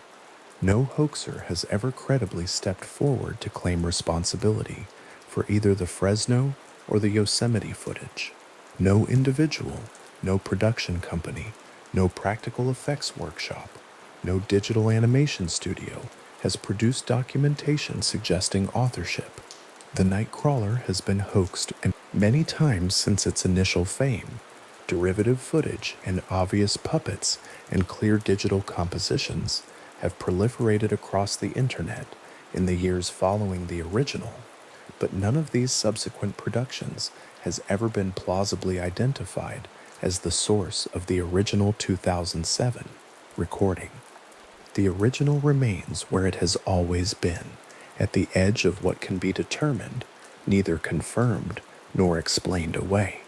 There is a MUFON case file somewhere in a field investigator's home office or archive that contains the documentation from the Fresno visit. Printed stills from the footage, the kind that show the larger figure mid-stride against the pale infrared background of the yard. Interview notes from the conversation with the homeowner, a copy of the Univision broadcast materials, and the final assessment page, its conclusion field reading the same word that every other body reached when it had done its best work on this footage. Unresolved, not in a frustrated or provisional sense, the way a case might be filed as unresolved while a follow-up investigation is pending. Unresolved in the permanent, settled sense of a case that has been examined fully and set down with the honest acknowledgement that the examination produced no answer. The file exists. The footage exists. The answer does not. The Nightcrawler's second life as a cultural presence is something the 2007 security camera could not have anticipated and would not have been asked to record. In the years following the footage's initial circulation, the image of the pale, long-legged figure moved outward from paranormal forums and documentary productions into something considerably wider and less easily categorized. Merchandise appeared, plush toy Nightcrawlers, available through various online retailers, rendered the elongated legs and small rounded body and soft fabric a strange tenderness, transforming an unexplained security camera recording into something a child might keep on a shelf. Meme formats adopted the Nightcrawler's distinctive silhouette, placing it in absurd or affectionate contexts that had nothing to do with the original footage's ambiguity. The figure became recognizable in a way that had no necessary connection to whether anyone believed it was real, a visual shorthand for a certain kind of uncanny internet strangeness, part of a shared cultural vocabulary that grew up around the early years of YouTube paranormal content. Each new treatment of the Nightcrawler, each podcast episode, each YouTube documentary, each forum thread started by someone encountering the footage for the first time, brings the original Fresno recording back to the beginning of its story. A new audience presses play. The grainy infrared yard appears on a screen somewhere. The timestamp ticks in the corner.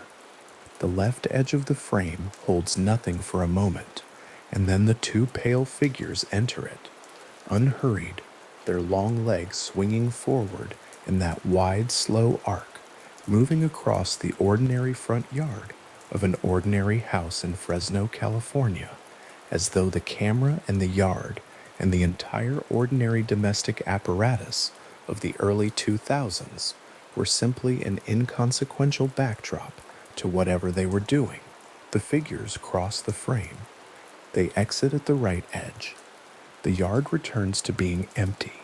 The timestamp continues advancing, and whoever pressed play a moment ago is now in the same position Jose was in approximately 2007, watching a recording and finding no ready explanation for it. There is something in the repeatability of that experience, the specific quality of encountering the footage cold, without preparation, and finding that the expected explanation does not immediately arrive, that may account for the Nightcrawler's persistence more than any other single factor. The footage has been examined carefully and thoroughly. It has been analyzed and reconstructed and compared and discussed. And at the end of all that examination, the position of the careful viewer is roughly the same as the position of the unprepared first-time viewer, uncertain, attentive, unable to confirm or dismiss. Most footage of alleged paranormal phenomena collapses under examination. The CGI scenes show. The puppet strings are visible. The hoaxer eventually identifies himself. The Nightcrawler has been examined and has not collapsed in this way. Whatever it is not obviously anything. That persistent ambiguity is what keeps it in circulation, returning to screens and podcasts and forum discussions decades after a homeowner in Fresno first brought a recording to a local television station and said, simply, "I do not know what this is." The wider landscape holds other open cases in the same quiet way, not urgently, not dramatically, simply as a condition of the world. The San Joaquin Valley has produced reports of anomalous phenomena for as long as there have been people there to produce reports, and the Nightcrawler is one item in a long list of things that have been observed, documented, and not explained. The valley's agricultural plains and the mountain slopes rising from their eastern edge have been walked, farmed, studied, and surveyed by multiple generations of people with considerable scientific resources at their disposal, and the land has yielded most of its secrets, its geology, its ecology, its hydrology, its human history, without much resistance. What it has not yielded is an explanation for the two pale figures that crossed a residential front yard in the overnight hours of approximately 2007. The geology does not address this. The ecology does not address this. The survey records, and the aerial photographs and the soil sampling programs do not address this. The land holds the question without comment, which is more or less what land does. The Yokuts people, who knew this landscape in a depth and detail that the subsequent centuries of agricultural development have not replicated, understood it as something inhabited not merely by the people and animals and plants visible in ordinary waking observation, but by a wider range of presences to which different levels of attention and respect were appropriate. This is not an unusual understanding among indigenous peoples of the Americas or elsewhere in the world. It is, in fact, a very common structure for thinking about inhabited landscapes, one that does not map neatly onto either scientific skepticism or paranormal enthusiasm, but which represents a serious and long-standing human engagement with the question of what a landscape contains and what kinds of attention it deserves. Whether that understanding has any bearing on the Nightcrawler footage, whether the figures that crossed Jose's yard represent something that a Yokut's elder would have recognized, or named, or known how to address, is not a question that can be answered through the available record. The question is open. The people best positioned to speak to it are the Yokuts themselves, whose knowledge of their own tradition is not the business of paranormal investigators to summarize or borrow from without permission. What can be said honestly is that the land has been inhabited for a very long time, that it has been closely observed for a very long time, and that the security camera installed above a Fresno front door in the mid-2000s was only the most recent in a long series of human instruments turned toward that landscape in the hope of capturing something accurately. The camera did capture something, whether it captured something that has always been there, or something that has never been documented before, or something that was manufactured and performed for reasons no one has ever explained, has not been determined. All three possibilities remain technically open, held in the same patient ambiguity that the footage has maintained since the first time it played on a Univision broadcast, and someone watching the morning news in Fresno paused their coffee and looked more carefully at the screen. The reports from outside California, the Wisconsin accounts, the Pacific Northwest descriptions, the New Mexico sightings sit in their own ambiguous condition. They are not nothing, a recurring description of a specific visual profile, arriving independently from multiple geographic locations without obvious coordination, is at minimum worth noting. It is not, however, confirmatory evidence in any strong sense. The Nightcrawler's visual profile was widely disseminated before most of these secondary reports appeared, which means the shared vocabulary of the descriptions cannot be easily disentangled from the influence of the original footage. Whether the Wisconsin observer was describing something genuinely similar to what the Fresno camera recorded, or was reaching for the most available descriptive framework when confronted with something ambiguous in the dark, is not something the report itself can establish. The report is filed. The source of the description remains open. It is late, in the way that paranormal cases are always ultimately about lateness. The hour at which the camera rolls, the hour at which the footage is reviewed, the hour at which someone decides that what they have seen cannot be explained and sets the problem aside without resolution. The Nightcrawler arrives in the overnight hours and departs in them. The investigation of its footage was largely conducted in the particular hours when investigators sit alone with a laptop and a video file, and the specific quality of attention that comes from being the only person awake in a building. The forum threads where the footage was first widely shared were posted in those hours. The podcast episodes where it was discussed at length were often recorded in them. There is something in the Nightcrawler's relationship to the overnight that feels appropriate, though not ominous, simply fitting, as though the pale, slow-walking figure belongs to the hours in which it was captured, and the humans who have spent the most time thinking about it have been drawn by the subject matter itself into keeping those hours alongside it. The original Fresno yard is still there, somewhere in the residential grid of the San Joaquin Valley, the grass growing and being cut in its ordinary seasonal rhythm, the property boundary marked by whatever fence or border structure stood in the background of the 2007 recording. The people who live there now may or may not know what was filmed on their street. The camera that filmed it may or may not still be mounted above the same door. The infrared sensor that activated in the overnight hours and recorded two pale figures moving slowly across the frame has no memory of what it captured and no stake in how the recording has been interpreted in the years since. It simply recorded what passed in front of it, as cameras do, and passed the information to a storage medium, and the storage medium passed it to a screen, and a person watching the screen found himself unable to say what he had just seen. That is the whole of what the footage establishes. An ordinary camera, a residential yard, overnight, and two figures that do not correspond to any ready identification. The camera was not wrong. The figures were there. What the figures were is the question that has remained open for close to 2 decades now, through multiple investigations and reconstructions and analyses and forum discussions and podcast episodes and television programs and YouTube documentaries.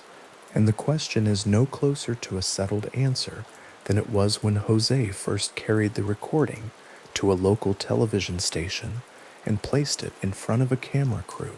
Some questions have this quality. They survive their own examination. They outlast the attention brought to bear on them and remain, after all that attention, exactly as open as they were when first asked. The Nightcrawler's longevity as a subject of discussion owes something to the footage's genuine ambiguity, something to the accessibility and repeatability of the viewing experience, something to the way its distinctive visual profile, those long pale pendulum legs, that small carried mass, lodged in a broad cultural imagination once the internet had distributed it widely enough.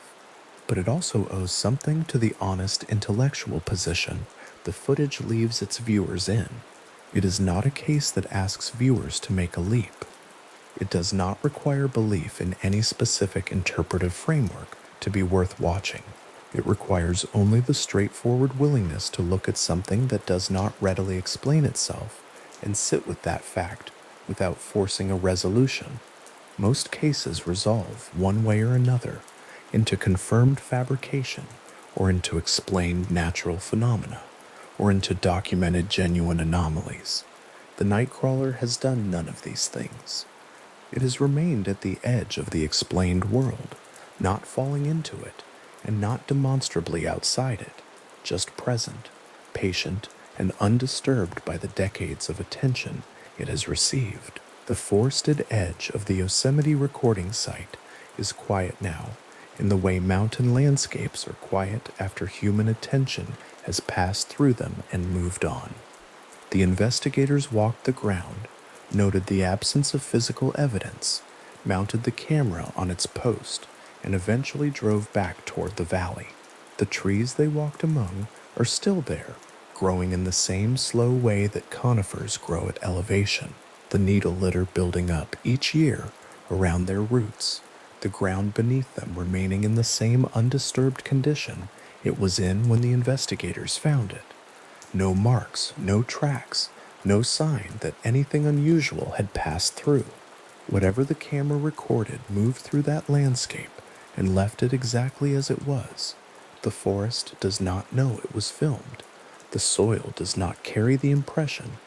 There is something in that absence of trace that is itself a characteristic of the Nightcrawler case, repeated across both recording sites and across the secondary reports from other regions.